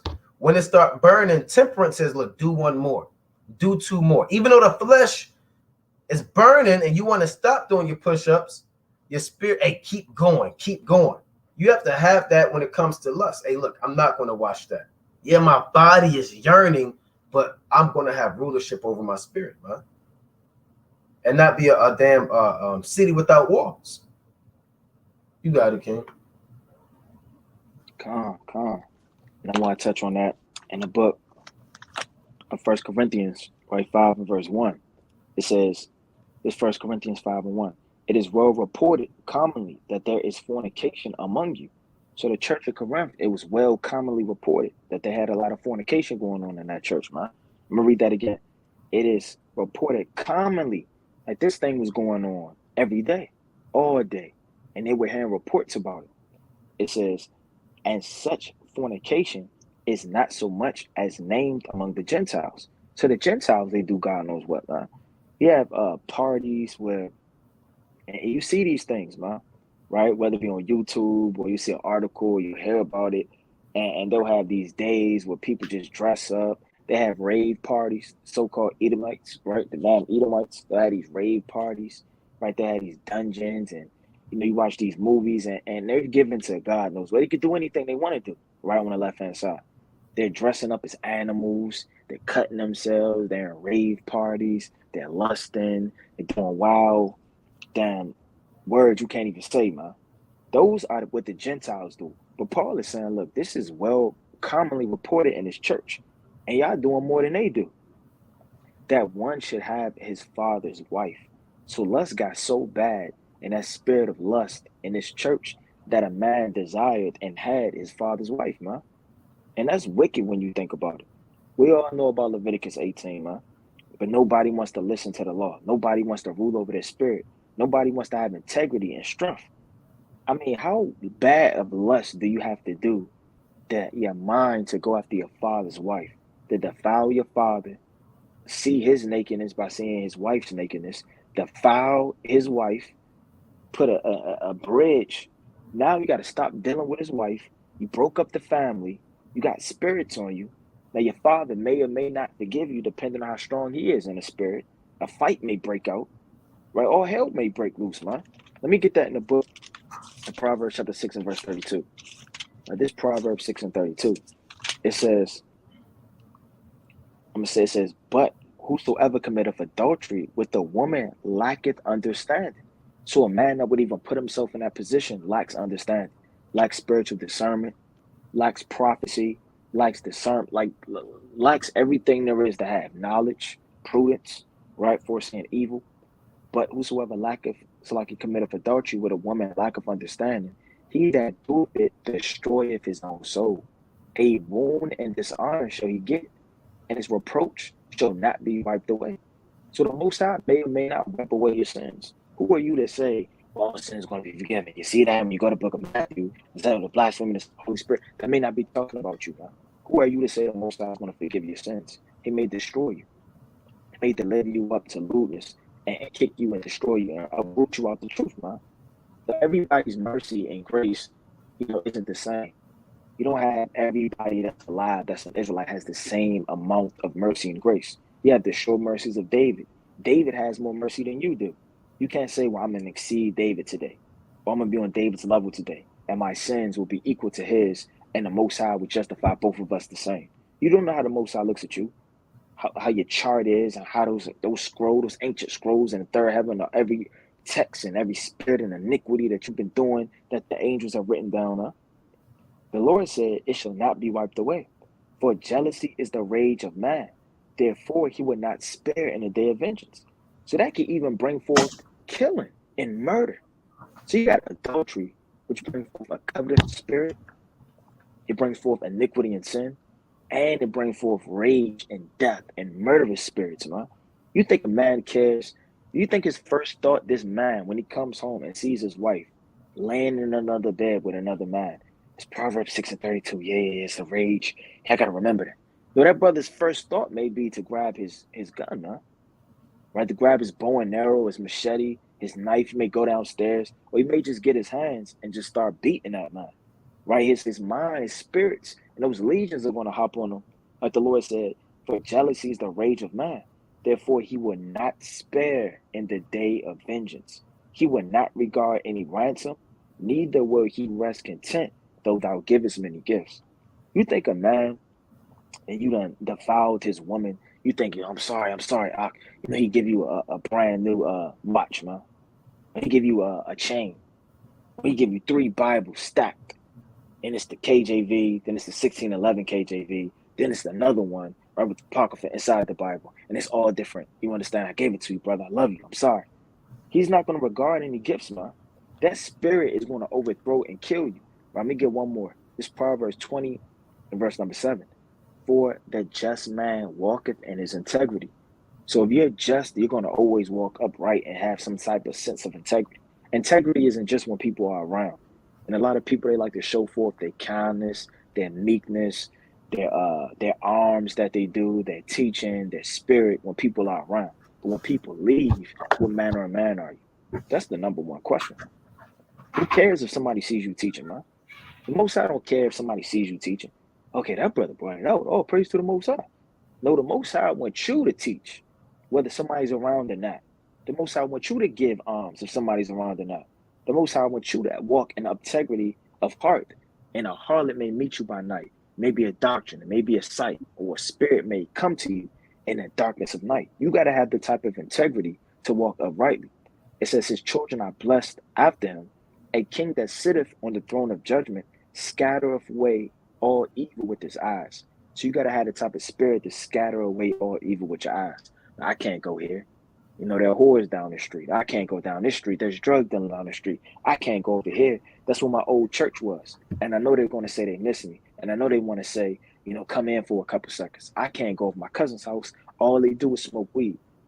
I can't go over my grandmother's house at a certain time because I know my uncles are going to be over there. They're going to be getting drunk. And they're going to try to seduce me, man, and tell me about Islam all day. You got to be able to scatter away all evil with your eyes. Know where to walk, what to say, who to be around, when to enter, when to come in, when to come out. This is all in going into being a king, man. And it's not easy sometimes because a lot of people can't see certain things. That's why you have to pray for discernment. You don't want to walk in a situation, I was just having a conversation. And that conversation kind of leading over here, it's leading over there. Now you're laughing. Next thing you know, a woman got a work husband. Next thing you know, a man is saying, well, you know what? I got it for you today. I know you said you forgot your card at home. Now you're building up a relationship. It all happens by not scattering away evil and having discernment. God, and I want to get Genesis chapter 39 and verse 4, right? It reads, and Joseph found grace in his sight, and he served him, and he made him overseer of his house, and all that he had, he put in his hand. So Joseph was brought out of prison, brought out of slavery to a lower state, and he was exalted, right? And our life is somewhat a reflection of Joseph, right? We were brought out of prison, out of a lower state, and we were put into a high position, right? Meaning in his truth, right? Reading on. And it came to pass from the time that he had made him overseer of his house and over all that he had, like a steward. In 1 Corinthians 4:1, it says that the men of the Lord are stewards over the mysteries of God. Reading on. And when you read these accounts, you have to see yourself in these accounts and say, okay, this happened to Joseph. Okay, it's going to happen to me. How do I apply the wisdom that's in the scripture to my life in this truth? Right? And these things in Genesis, the law, Exodus, Leviticus, Numbers, Deuteronomy, you have to have that understanding to know that all things are double. But soon as Sirach, the 42nd chapter, man. Right? So these things are spiritual. Yeah, he was in prison, but okay, look, we were also in prison. Okay, he was an overseer of the Pharaoh's house, and we're overseers of the Most High's house. Right? Reading on. Genesis chapter 39 and 5. And it came to pass from the time that he had made him overseer in his house and over all that he had, that the Lord blessed the Egyptian's house for Joseph's sake. And the blessing of the Lord was upon all that he had in the house and in the field. And he left all that he had in Joseph's hand. And he knew not aught he had save the bread which he did eat. And Joseph was a goodly person and well favored. So Joseph had all of the wealth, he had all of the power in Egypt, and he was a handsome man, right? He was a goodly person and well favored. Reading on. And it came to pass after these things that his master's wife cast her eyes upon Joseph, and she said, lie with me, right? So you are in a position of power, and these demons, they want to sift you out. This spirit, you say, okay, that's just his wife. No, this is a demon, a spirit looking to sift Joseph out, right? And you have to recognize that, look, that's just a demon. She said, lie with me. Reading on. But he refused.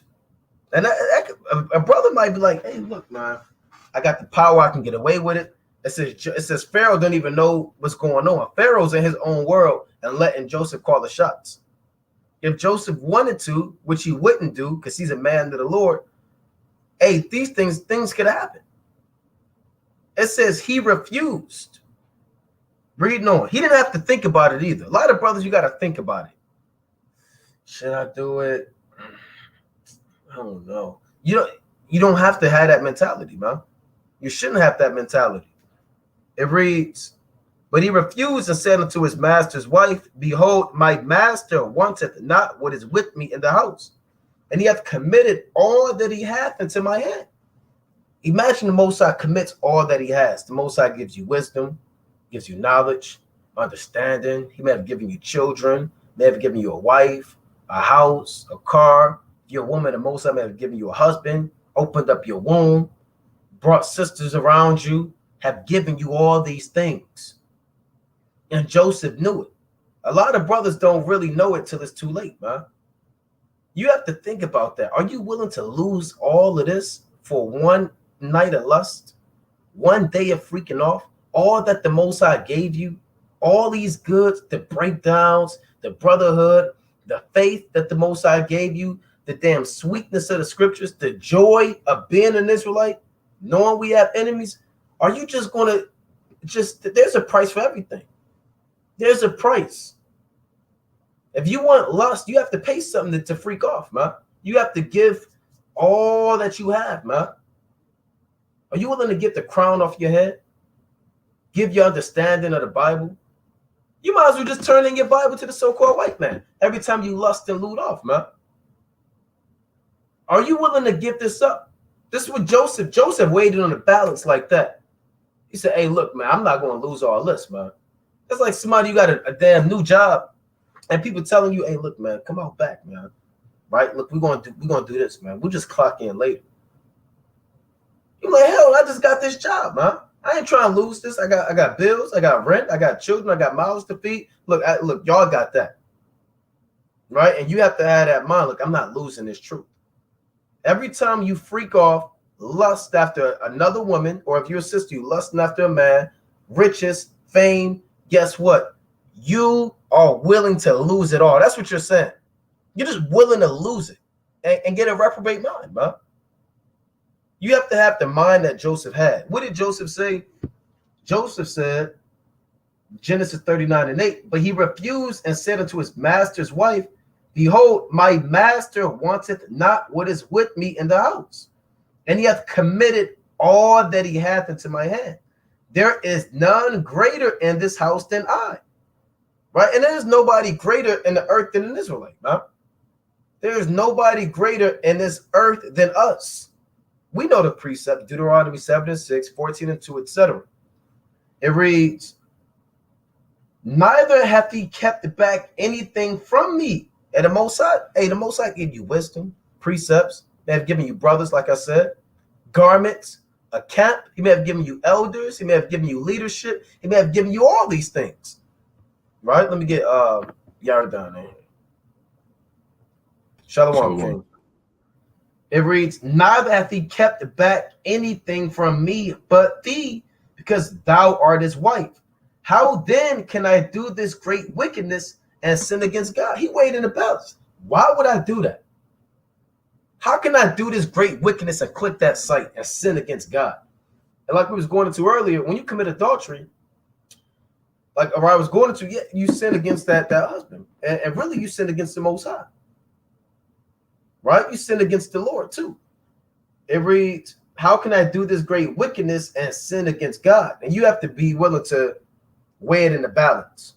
Every decision you make, for every gain you want to commit in wickedness, you have a loss in its truth and in righteousness. If you want to gain one night of lust, or gain 10 minutes of freaking off, or gain one eye contact with another man's wife, you have to pay something up for it, man. Right? You may lose, Most High take away your job from you. Is that what you're willing to pay just to lust after his wife? Right? To click that site for 10 seconds, the Most High take damn 10 minutes of you damn being protected in Jacob's trouble, and you just getting damn ravished. Right? There's always an exchange for this thing, man. Every time you go off, you have to pay. Right? Reading on. One more. Genesis 39:10. And it came to pass, as she spake to Joseph day by day, that he hearkened not unto her to lie with her or to be with her. So these demons, they don't just give up when you refuse. No, right? I'm not clicking that. I'm not watching that. I'm not committing adultery. I'm not coveting that. And it's going to come back day by day. Lie with me. Lie with me. And I doubt she just said it like a so-called robot. Lie with me. That's not what women do. Right? She's probably kind of walking past them. She probably tried to put some oils on. Oh, let me get that. Right? Went down and tried to grab something. You know? Everybody, hey, God knows what, man. It reads, and it came to pass about this time that Joseph went with the house to do his business, and there was none of the men of the house there within it. And this is a setup. Like we brought up, this is a setup. She probably, hey, look, y'all go handle something. Joseph is coming around. Now it's my chance. And she caught him by his garment. And these demons are trying to catch you by your damn garment, man. If they going to hold on you, man, give me your white garment. I want to see you naked. Give me your crown off your head. Give me your robe. Give me your mitre. Give me your double breastplate of righteousness. Hey, they're catching you by your garment. And she caught him by his garment, saying, lie with me. Just begging, yearning, craving. And he left his garment in her hand and fled and got him out. Man, he left his garment and made moves, man. So brothers have to have that mentality, man. Right? You have to be strong like Joseph in the spirit. Weigh it all in a balance. Hey, look, is it worth it? Is it really worth it, brother? You fall out the truth for 20 seconds of lust. Is it worth it, sister? You're destroyed by a missile because you want to do God knows what. Is it worth it, man? You got it, King. It's the book of Proverbs, chapter 7 and verse 16, right? And it's moving in the same spirit, you know, this adulterous woman was moving in. It says, I have decked my bed with coverings of tapestry, with carved works, with fine linen of Egypt. So in the spirit, it's talking about America, but nevertheless, you have whoredom and whores that do the same thing, man. They try to deck their bed, they try to get ready for you. And when it says, I have decked my bed, meaning what? It was already prepared. Her mind was to hunt for the precious life. You didn't trip and fall. This thing didn't just happen by chance. This woman, she decked her bed already, man. She was ready for you. And these demons, they already are going to meet you somewhere that you're going to be, and they already know where you're going to be at. I have perfumed my bed with myrrhs, aloes, and cinnamon. And what does perfume smell like? Smell good, man. It can allure you. You can start to smell it. What is that? Is that apples? Or what is that? Smell good, man. Is that frankincense or myrrh? What is that smell? And you start thinking, oh, she's beautiful. A woman could walk by and you could smell her so-called scent, and that would drive a brother out the spirit insane, man. Right? Or a so-called man to walk by, frankincense or myrrh, whatever the case may be, and drive a woman up insane, man. It says, come, let us take and fill our love into the morning. And that sounds like lust. That don't sound like love, man. Come, let us take our fill of love. Meaning, come, let us lust, man. and just defile each other and go off and displease the Most High and destroy one another. Because that's what you're doing. When you commit fornication, you're just destroying your body. They're the Most High's in your body, and you're going into somebody else, and your mind and your spirit isn't right. The Most High is going to flee from that temple. And what's going to be in that temple? Demons, spirits, lust, vanity. And it's never one spirit somebody battles. Because that spirit always is going to bring another spirit and another spirit and another spirit. Like Ghazi, like we brought out earlier in 2 Kings, the 5th chapter, right? Literally, when he had a covetous spirit, he had to lie to his master, Elisha. Now he said, thy servant wear no wither. Now you're just lying. You're bringing more spirits and more spirits, right? It says what? Reading on. For the good man is not at home. Now the good man is Yahweh Shah. You understand? He's literally in the third heaven before he comes back. Nevertheless, the good man could be your husband, man. Your husband may work the graveyard shift, like they like to say, from 3 a.m. to 11 a.m., man. The graveyard shift in the middle of the night. And he's not at home. He is gone on a long journey. He have taken a bag of money with him, and he will come home at the day appointed. We slack it with much fair speech. I'm gonna read that again. With much slack it with her much fair speech. So a woman just like that adulterous whore, right, of Joseph, they're just causing you over and over with fair speech. Oh, you look handsome today. What's that smell? What are those fritlets? Where did you get that? Next, she's just flirting with you constantly. Or a brother may be trying to flirt with the females, man. Maybe a sister in school and college, trying to mind your business. He got that spitball spirit, man. Get a straw, just knocking her upside the head in class. She turn around, trying to stay focused, right? Then he waving. These spirits, man, you can't just perceive that these things are just happening by chance, man. Everything is being controlled by the Heavenly Father. The Heavenly Father is going to send you spirits of compassion to strengthen you up, like certain angels do. And the angels strengthened Ezra, you understand, when he was waxing. Strengthen Daniel, strengthen Yahweh Shai, or they can devour you. Reading on, it says, with her much fair speech, she caused him to yield. With the flattering of her lips, she forced him. So a woman can force you by what she says. And America can force you, man. Force you into religion, force you into education, force you into our ideology of what a successful Black American is supposed to be. Now you're following and marching in all of America's steps that they're formed for you, man, to lead you to destroy you. Jumping down to let me get straight to the point. Verse 25. Let not thine heart decline unto her ways. Go not astray in her paths. For she have cast down many wounded, yet many strong men have been slain by her. So don't just think weak men get taken by lust, man. Lust can take down the strongest man. I mean, you can have all the precepts, you can have all the understanding, you can go into prophecy, you could be in the truth 15 years, man. A lust and demons and seducing spirits can take down the strongest of man. It says, her house is the way to hell, going down to the chambers of death. Brothers got it. I got a quick precept, right? We find out what would have happened to Joseph should he have went down that path of sleeping with her and getting enticed. This is Proverbs, the 5th chapter, in the 4th verse. Outside of verse 3. For the lips of a strange woman drop as in honeycomb, and her mouth is smoother than oil, right? Because honey is sweet, and she's going to spit sweet things into you. You look nice today. You look tall. I like your beard. You got some in your hair. That's what Eve, do something. You got some in your hair, baby. Verse 4. But her end is bitter as wormwood, sharp as a two-edged sword. Her feet go down to death. Her steps take hold on hell. In other words, your whole life is turned upside down. Right now, she's pregnant. Now she want to get an abortion. Want to get pregnant again. Get another abortion. And say, this was your fault. And she started crying and yelling at you. And started getting her family involved. And now they all looking at you like you the bad guy. We've seen this stuff before. All for a few seconds of lust. All because she took that thing out your hair and said, you got some in your hair, baby. Or she kind of did this to you. Verse 7, it's like verse 8. We know what Jake like. We know what you Jake's like. What kind of grabs you, All you got to do is kind of pat you on the shoulder, man.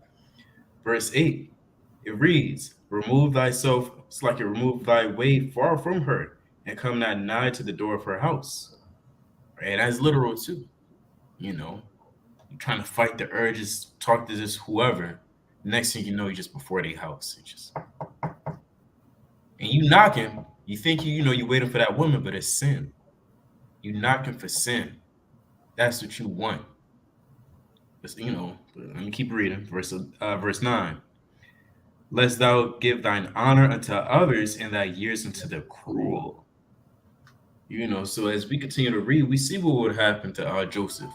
But that's only if it went down that way, but it didn't. He was a righteous man who endured all of that. And we have to do the same thing because the things written aforetime written now for our learning.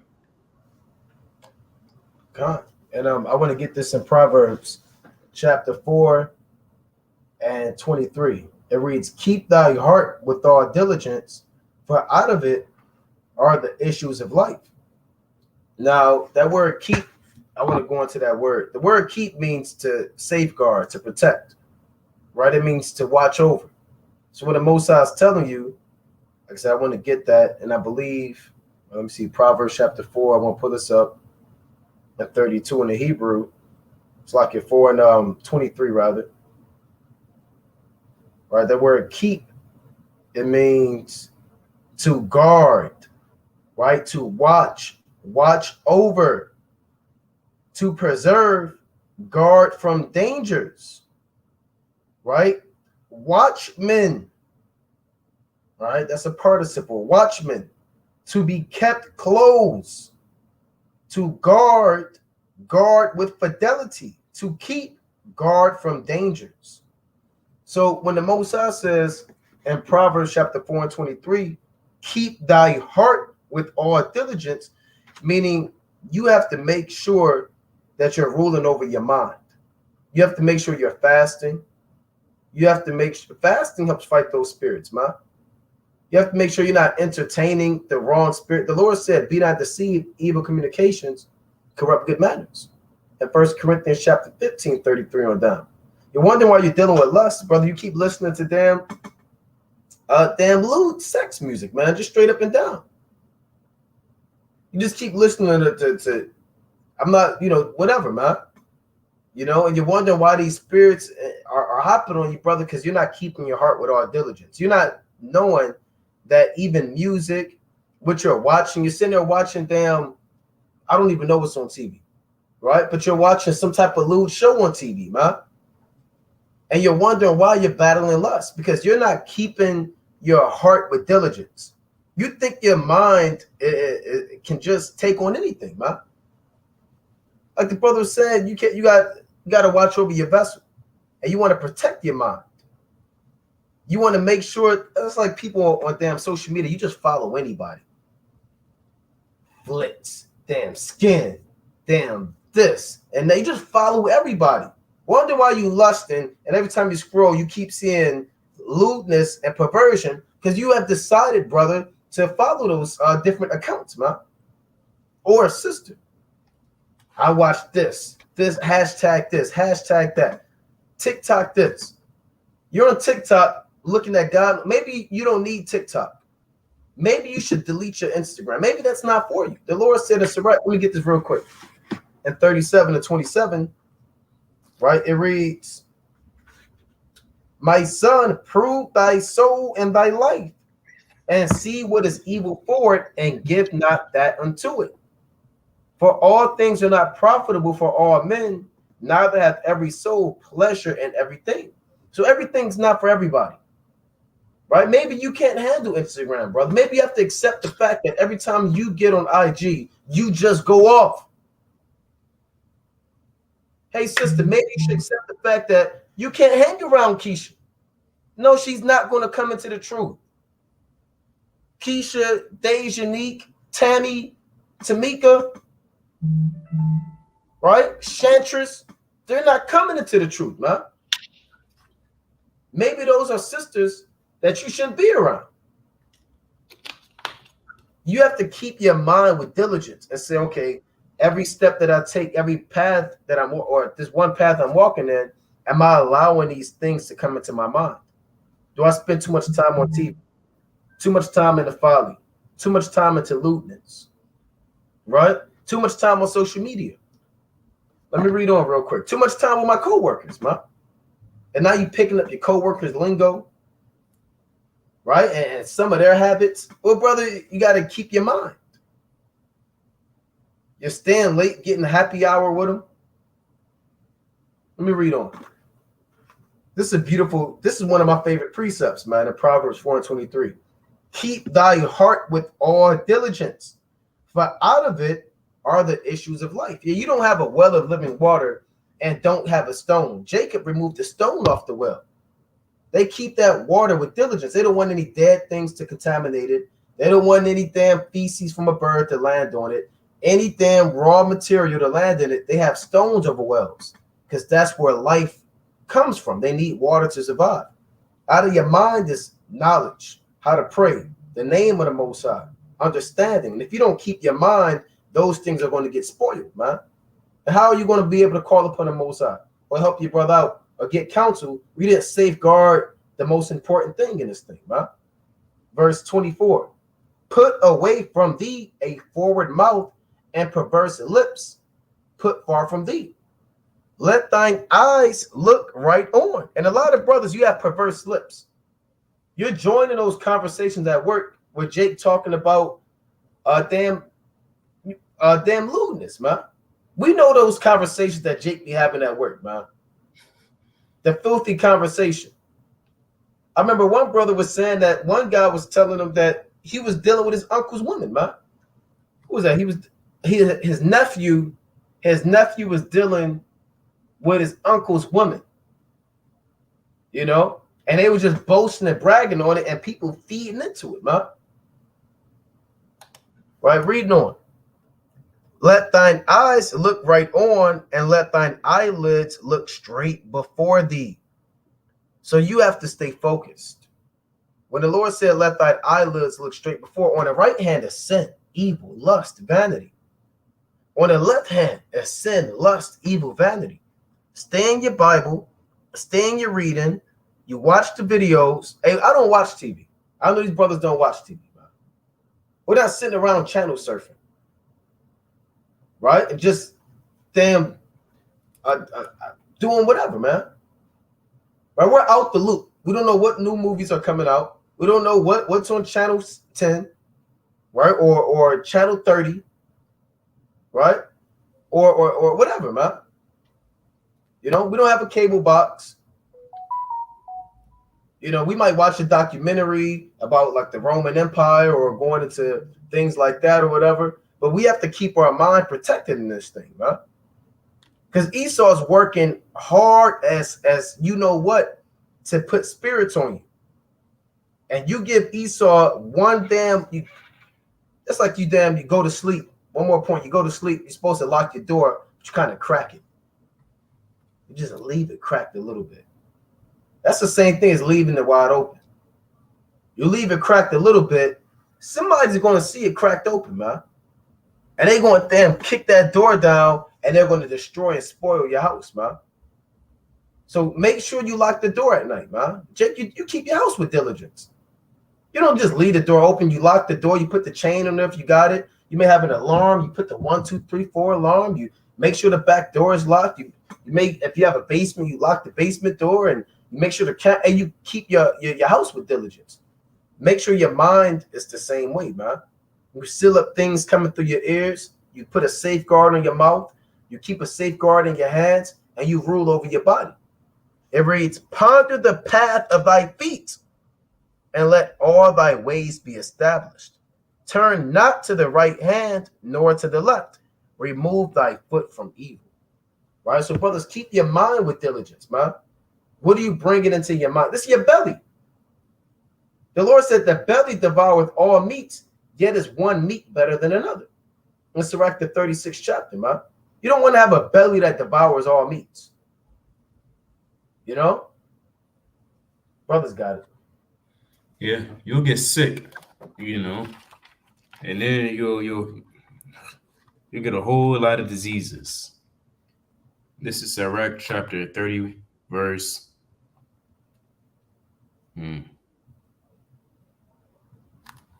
31. Verse, is this what I want?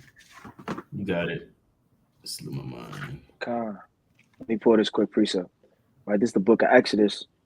Right, I got other precepts, but I'm gonna let you get in there after this one. This is the book of Exodus, chapter 6 and verse 9. It says, "And Moses spake so unto the children of Israel, but they hearkened not unto Moses, for anguish of spirit and for cruel bondage."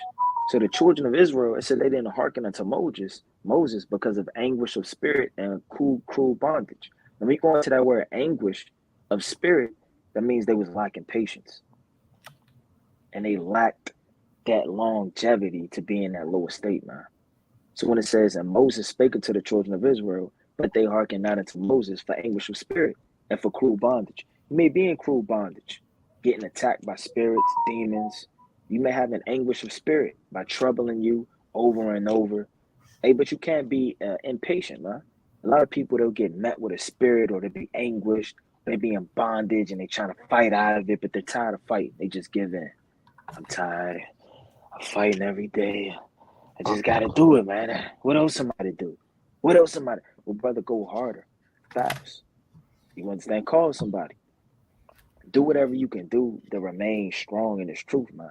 Because you're on a slippery slope. You're literally walking on a balance beam in this thing. Any and everything could blow you and sift you out and destroy you and uproot you. Any and everything. From one conversation with your wife to one conversation with your brother to you making one false move at work could all cave in your whole entire house that took years to build, man. Years to build, but it could crumble in seconds by you not understanding what the Lord has written, man. You got a damn game called Jingles, man, or Jingle, or whatever it's called, where you remove these damn blocks. Jingle, yeah. So I mean, one wrong move or one Lego that get taken, the whole thing get taken down, man. So you gotta move. You gotta make your best move, your right move, man. So I mean, when they were in this condition, you can't predicate you respecting and listening to the Most High off of you being in a good estate, because they were in bondage and anguish of spirit, and they were catching hell, and they just stopped listening to Moses, man. You don't want to be like that. You can't be impatient, have an anguished spirit, and have a troubling spirit, and now you just give up. You throw in the towel. It's too hard for you. You got it, King. That's right. This is Sirach, chapter 30, verse 23. It says, "Love thine own soul." And no, it doesn't mean, follow your own mind and follow your heart, right? Jeremiah and Sirach, the 5th chapter, that cuts that already, right? But you have to love it in regards to like how you love the Lord, how you love your brothers. But you have to keep a diligent watch over it. So again, it reads, "Love thine own soul and comfort thy heart. Remove sorrow far from thee." Because after you sin, you should feel some type of shame, right? And that's not a good feeling, though, right? Ultimately, at the end of the day, just feeling shame, just feeling down, right? What leads you to that shame?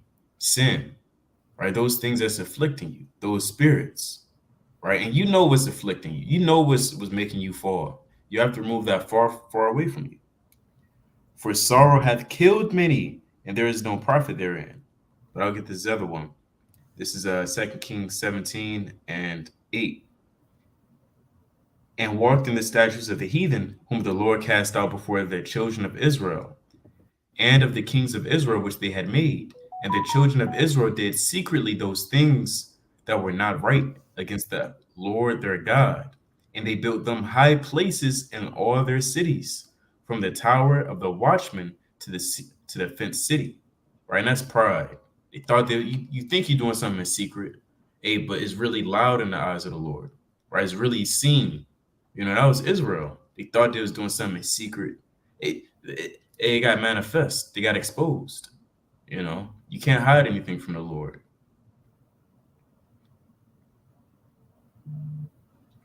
That's all. I got this quick precept. It's Sirach chapter 38, and I'm gonna read verse 27. It reads, "So every carpenter and workmaster that laboreth night and day, and they that cut engrave seals, and are diligent to make great variety, and give themselves counterfeit imagery, and watch to finish a work. Right? That's a carpenter. A carpenter doesn't have time to sit there and, I don't know, count sheep, man. He doesn't have time for that. He's so into his craft. He's so occupied. He doesn't have time to commit adultery. He doesn't have time to lust. He doesn't have time to freak off. He doesn't have time. He's not giving any room for error because he's so into his craft. He's so into this thing, man. You know, it reads, and it says this man labors night and day. So how could he ever go off and commit adultery or lewdness? How could he ever have the time to do so? Because he's busy in his craft. And your craft is his truth. Your craft is doing his work. Right? Your craft is reading. Your craft is studying. We're a husbandman. Right? We are carpenters. Right? We are wise master builders. And 1 Corinthians chapter 3 and 10. Let's read on about these men. Sirach chapter 38 and verse 28. The smith also sitting by the anvil and considering the iron. This is Sirach 38 and 28. The smith also sitting by the anvil and considering the ironwork. The vapor of the fire wasteth his flesh, and he fighteth with the heat of the furnace. The noise of the hammer and the anvil is ever in his ears, and his eyes look still upon the pattern of the thing that he maketh. He setteth his mind to finish his work and watcheth to polish it perfectly. So these men, they're dialed in. They do their work night and day, and they finish it. They have to require, and when you deal with carpentry, when you sand it out, you're finishing it. Right? With that anvil, you polish it, you're finishing your work. They are dialed in, 100% focused. You think these carpenters are letting even their kids get them out their craft? And you got guys that put boats inside of bottles, man. Right? The women say, baby, Earl, the dinner's ready. Your dinner's getting cold. Right? Earl. And Earl is in his room with his overalls on and that light with that monocle, putting that one little ship, sailing ship, in that glass bottle. He doesn't want dinner. He doesn't have time to do whatever he wants to do, man. He doesn't want smothered potatoes and gravy. Oh, Earl, what are you going to eat? Earl don't want to hear that, man. Right? Earl, he's dialed in. Hey, brothers, you have to be dialed in, man. Right? You have to give yourself, what's that? Yeah? You got people that do that, man. You think those guys can just do that in one night? Earl gets off of work at 5, and he's in that basement with his suspenders on and that one light until 11. Earl, are you coming to bed? Earl. And then Earl is not coming to bed, man. And his woman, damn Lois, she's upstairs mad, man. Earl is dialed in, making sure he finishes his work. Rather he eats dinner or rather he's going to bed. Then he finally, Earl, get into bed, and his woman, she kind of turned to the other side. She was asleep on her back like this. Then she get in, she turned to give him the cold shoulder, right? And Earl gets in the bed like this, thinking about what he's going to do tomorrow in that shit, man. I got to add the damn paint. He might even get up, go downstairs, and start working on it, man. Earl! And then she gets up and starts a damn argument, man. That's how dialed in these brothers are in their craft, man. Right? Let me read on. Sirach chapter 38 and 29. So doth the potter sitting at his work and turning the wheel about with his feet, who is always carefully set at his work. Let me read that again. Who is always carefully set at his work and maketh all his work by number. So he has a schedule. Okay, I'm gonna make 5 pots. They're gonna be this feet tall at 5 p.m. Okay, at 7 p.m. I'm gonna make a vessel fitted for destruction. Okay, this one is going to be a vessel I'm going to give out on a feast day, and he has everything by number, right? So he doesn't have time for idleness. He doesn't have time to entertain folly, entertain vanity. He's not giving any room for error. And we have to have that same mentality. We have to have a schedule, right? We have to have plans, goals, and agenda, be occupied. Because if you don't stay occupied in this thing, hey, that little 5 minutes of downtime, hey, a spirit could hop on you, man. We understand, you want to you have to have a just balance, right? We understand that, right? But also you want to make sure you're doing your due diligence to stay occupied in his word. Verse 30. He fashioneth the clay with his arm and boweth down his strength before his feet. He applieth himself to lead over it, and he is diligent to make clean the furnace. All these trust to their hands, and every one is wise in his work. Right? So those guys, they're not going off, man. You have even athletes, man. You have athletes that just don't go to the club. They just don't, man. Those guys like Michael Jordan, those guys that are top athletes, they're not going out getting drunk with the bar girl, man. Right? They're watching game film. They're shooting free throws. Right? They're talking to their family. And you have to have that mentality. Right? And you want to be in this thing, man. If you're not in this thing, you far from home. When you far from home, it's a precept about a bird and his nest, I believe, in Yarda. You pull it out a lot. So, right, was that 27? In the Proverbs 27. Proverbs 27. Let me get that real quick. Salakia. About a bird. I'll get this last quick precept. Ecclesiasticus chapter 27. Is that what it is? Proverbs 27 and 8. Proverbs 27 and 8. Proverbs 27 and 8. The water. As a bird that wandereth from her nest, so is a man that wandereth from his place. This is your place. This word, this truth. What happens to a bird when a bird wanders from his nest? It's susceptible to damn serpents, bigger birds, predators, lions, tigers. So the further you are away from this thing and from your work, you're more inclined to be taken down by these demons, man. Right? Like Satan is a roaring lion. Right? You have wild beasts and bears and spirits. We was going into that, people throwing curses on you, trying to summon up wild beasts and stuff like that. You got to stay in your nest, man. That's your protection. You got it, King. Calm. And I want to touch on that because when you go into diligence, you definitely want to study David, man.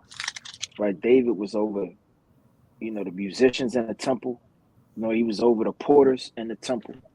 He had everybody in line. You understand? When you go to the book of 1 Chronicles, chapter 28 and verse 1, and David assembled all the princes of Israel, the princes of the tribes, and the captains of the companies that ministered to the king by course, and the captains over thousands, and the captains over hundreds, and the stewards over all substance and possessions of the king and of his sons, with the officers, with the mighty men, and with all the valiant men unto Jerusalem. And David stood, Salakia, and David the king stood upon his feet and said, "Hear me, my brethren, my people. As for me, I had in mine heart to build an house of rest for the ark of the covenant of the Lord and for the footstool of our God, and have made me ready for building." So David assembled everybody around, man. That's diligence. He didn't call 5 people. He didn't call 17 people together, man. Think if you was going to call together your whole city or all of your family to come together with one meeting, man. And David had order. He had the singing men, the singing women. He had all of the captains, all of the officers, all of the princes, all of the valiant men of war, right? He had David's hit squad, his mighty men. He had everything in order and in line. Jumping down to verse 11. Then David gave to Solomon, his son, the pattern of the porch. So, that's architectural work, man, from Yahweh Shem Yahushua. And that's diligence. When you see certain men and you see architectural work, you see that big old building is 15 stories. That thing didn't just get built yesterday, man. You didn't just look up and just see all of that glass, right? It says, the pattern of the porch and the house thereof, and of the treasures thereof, and of the upper chamber thereof, and of the inner parlors thereof, and of the place of the mercy seat. So if somebody was going to build the tabernacle of witness, or build a temple, like the outer court, the treasury, or the outer goings beyond that, and then getting everything together, they would have to know, okay, how many measurements is this? What are we going to use? What type of materials? What type of men would be useful? Who can be diligent? Who can work? I mean, that's strenuous, man. That thing doesn't just come together like that, and it has to be perfect to a T. You don't want to cut damn 2 inches when you need 9 inches, man. And he said, well, just glue it in there. Just stick it on in there. Everything was put together through the Spirit, you understand, given to Solomon, for Solomon to build up. And that's not touched on a lot, because that's a very tedious job to be a so-called architect, or to deal with measurements and deal with supplies and things like that. Because one false move, one false measurement, and a whole house, the foundation could be unleveled, man. And then next time it's an earthquake, it's a rainstorm, a mudslide, a tornado, or any slightest of natural disaster that could slight the house, man. And it's already slanted when it should have been leveled and even. And now all the water going and sitting at one spot. And over 2 to 3 years, now your foundation is ruined and your house is going down, man.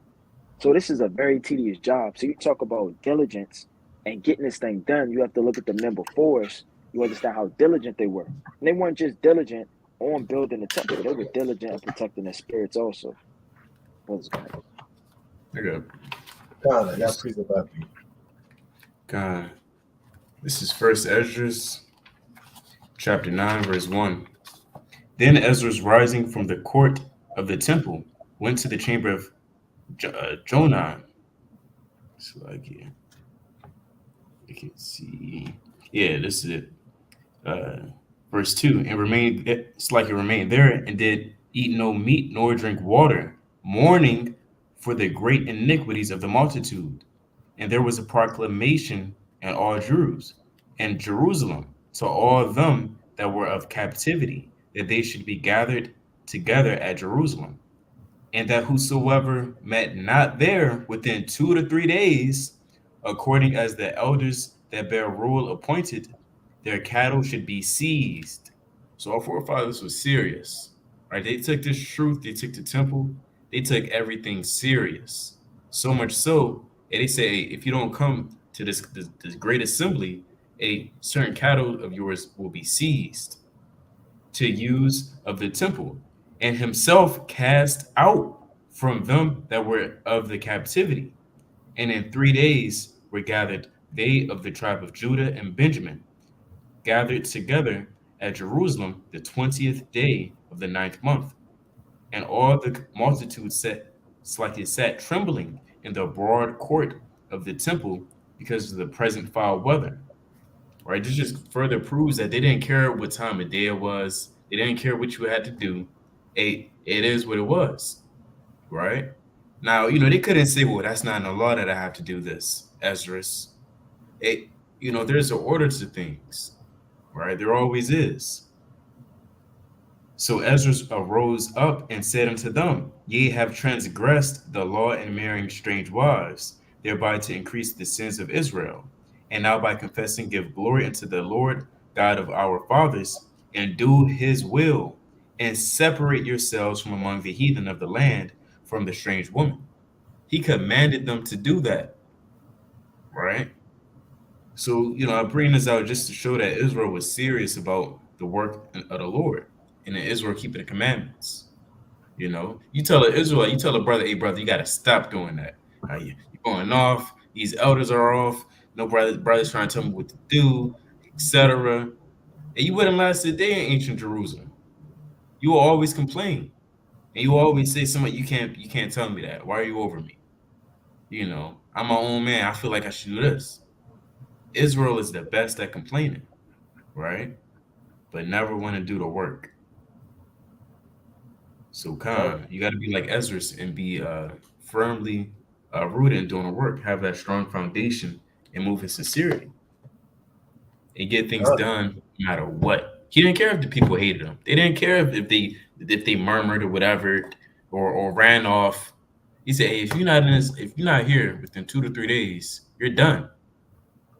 Your cattle is finished." That means he was gonna go to you and grab your cattle, and you know, and he would take it. They'd take it, you know. But Khan, you got it.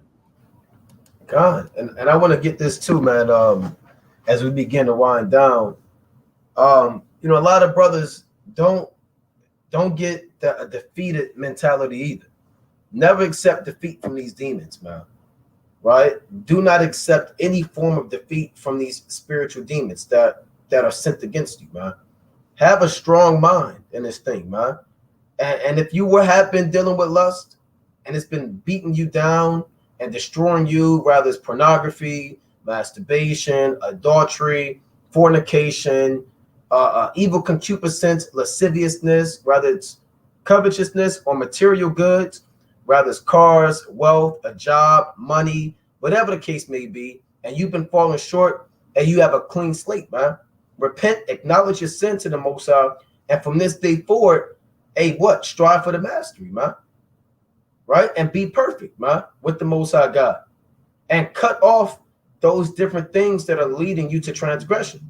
Rather it's an individual, or rather it's something on your phone or a laptop or a site or whatever you follow. Cut those things off, man. Rather you have to adjust your sleeping schedule so you're not up all night. You know, those are the hours where God knows what happens, man. You have to come up with a game plan. The Lord said that through advice, make war. Right? So you want to come up with some form of strategy to go to war with these demons, because you best believe they got a strategy against you. Job, when you read, Satan had a whole strategy, man. He said, yea, skin for skin, all that a man hath will he give for his life. He had a plan, man. He said, hey, look, if we touch Job and I touch his health, and guess what? He's going to curse you to your face, man. These demons have plans. Let me get that real quick before I get what I was going to get.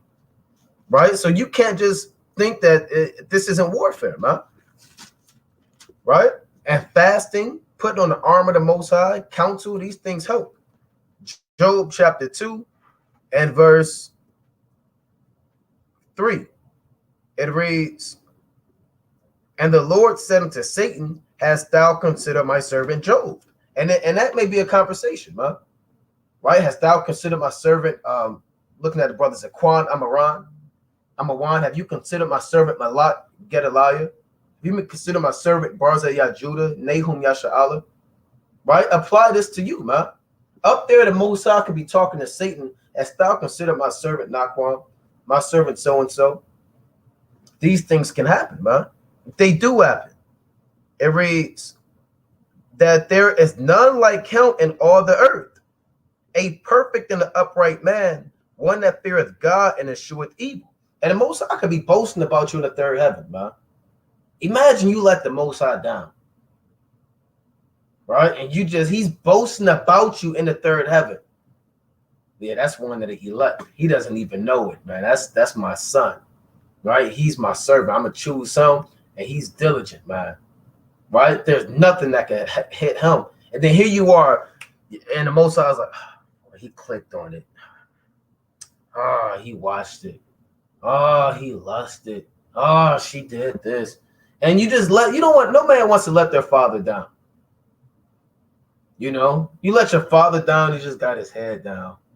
And he's not really going to express to you, but you just see him like this. And you know you let him down. Right? That's a horrible feeling, man. So the Lord, he's boasting on Job.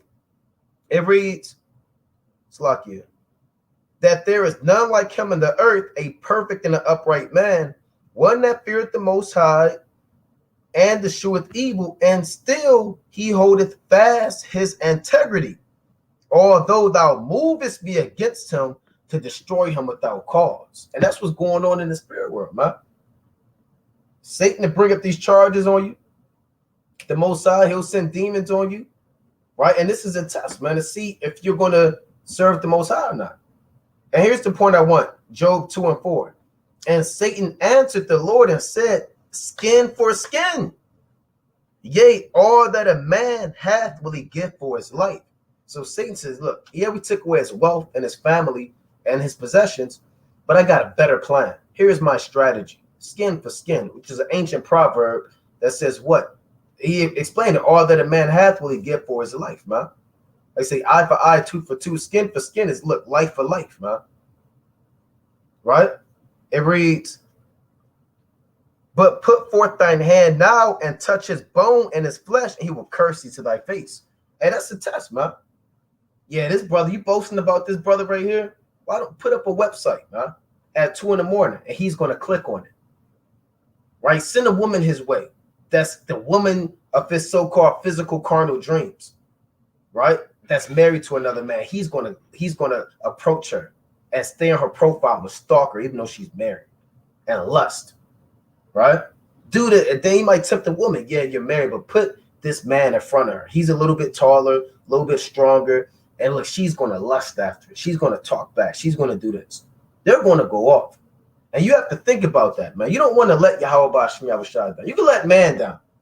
Right? What is man that thou art mindful of? But you let the Most High God down, and he's boasting about you in the third heaven.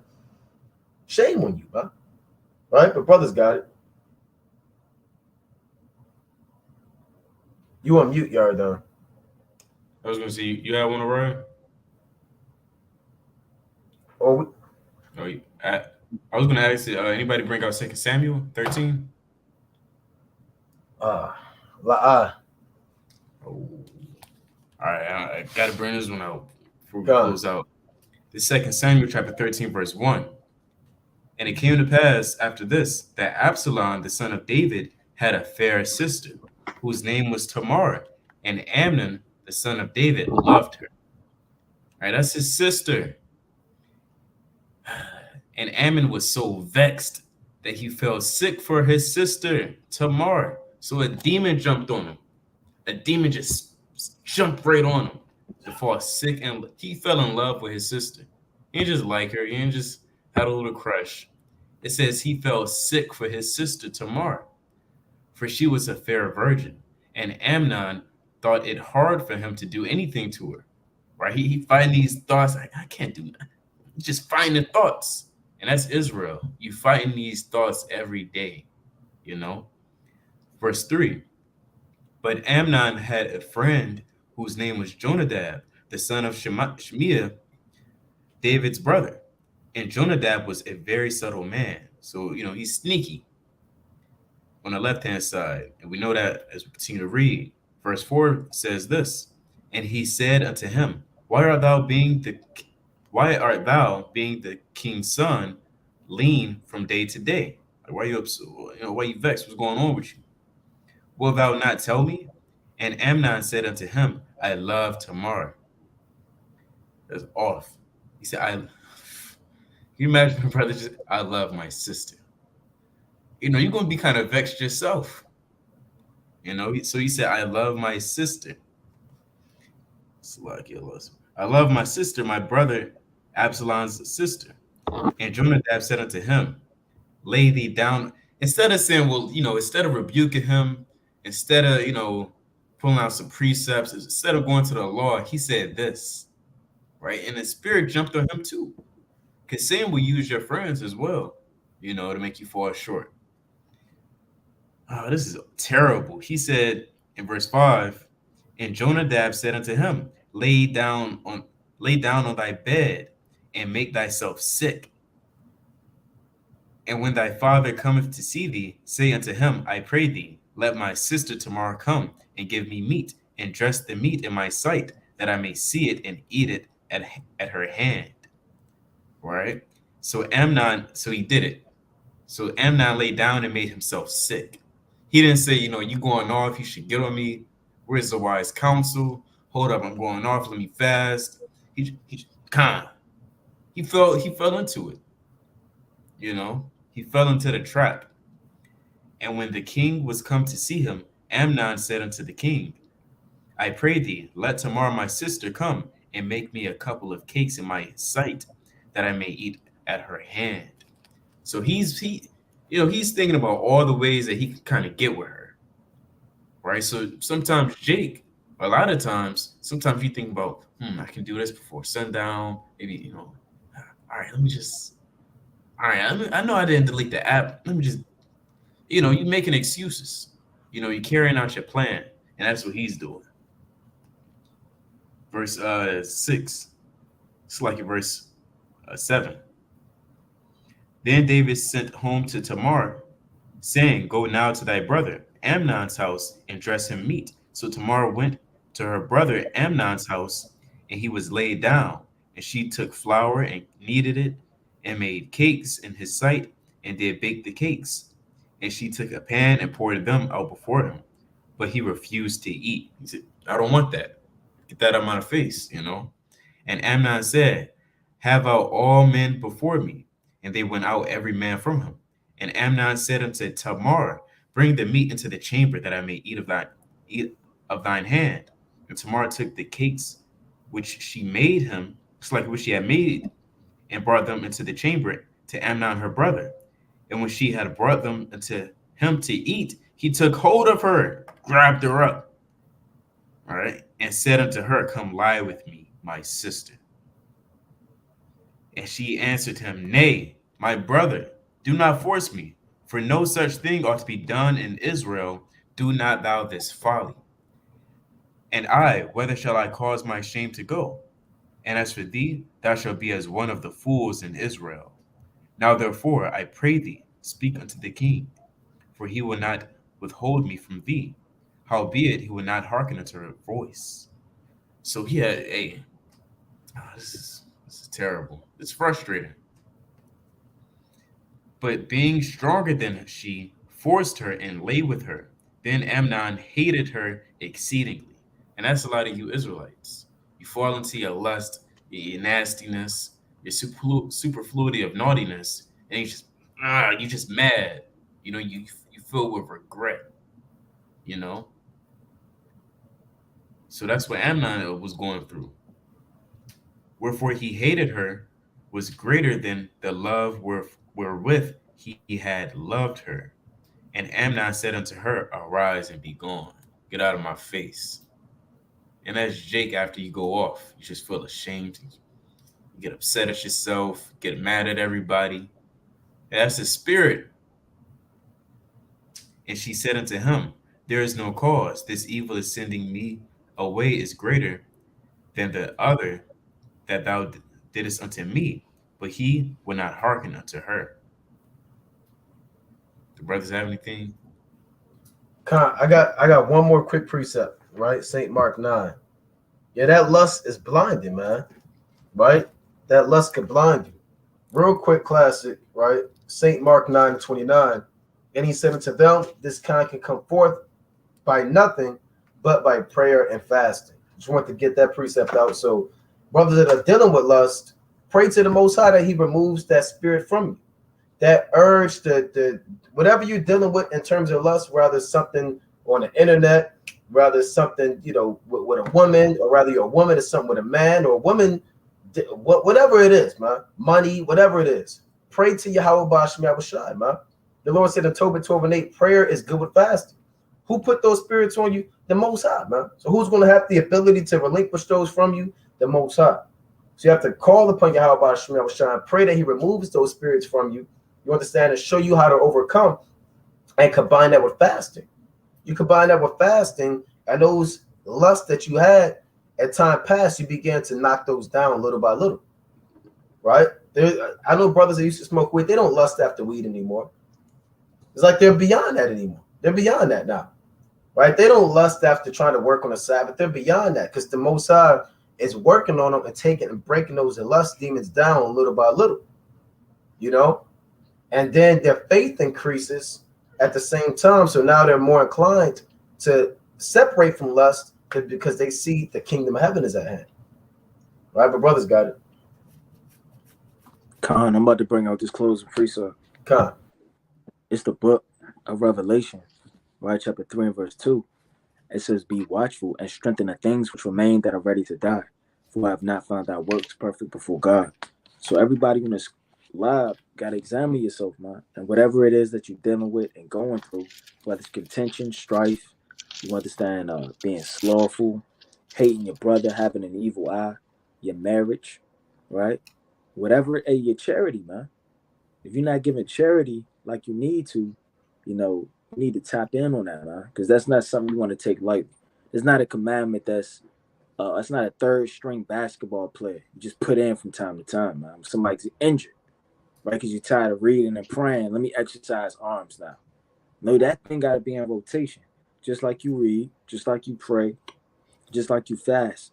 Whatever it is that's lacking in your life, you understand, examine that thing, man. Because through examination, that's how you're going to work on what it is that you're falling short in. And that's what makes you perfect. Not knowing the breakdowns and knowing 1,000 precepts, that doesn't make you perfect. What makes you perfect is being without iniquity, man. And how do you be without iniquity? By examining what it is that you're going off at, so that you can erase that and purge that out, right? It says, remember therefore how thou hast received and heard, and hold fast, and repent. So in the last days, brothers got to remember these calls, man. Remember these lives, remember these precepts, remember these accounts, remember being on the highways and byways, remember everything that you've ever done in this thing and hold fast to it. Because the spiritual demon Satan will try to wash it away. Start forgetting precepts, start forgetting what to do when you're in the furnace of adversity, start forgetting how to handle certain situations and prudent matters. You start waxing faint, man. That's why the Lord told you to hold fast to that and repent. If therefore thou shalt not watch, I will come on thee as a thief, and thou shalt not know what hour I will come upon thee. Right? And the Lord is going to visit every man at the nighttime. Right? I believe that's the book of Psalms, chapter 17, verse 3 and 4. The Lord has visited me by night and has found nothing, man. That's what David said. So the Lord's going to always come in the nighttime, right? You're not going to perceive when he's pulling up on you. So you got to always be prepared and ready. That's right. Because this is Luke chapter 7, verse 23. And blessed is he whosoever shall not be offended in me. Everything we read out, Yahushua is behind it, right? Everything we read, ultimately Yahushua is telling you, right? So you can't, try to say this doesn't really apply to me. I'm not really going through it that much. I'm not lusting after anything. Yeah, you are, right? Everybody's going through something.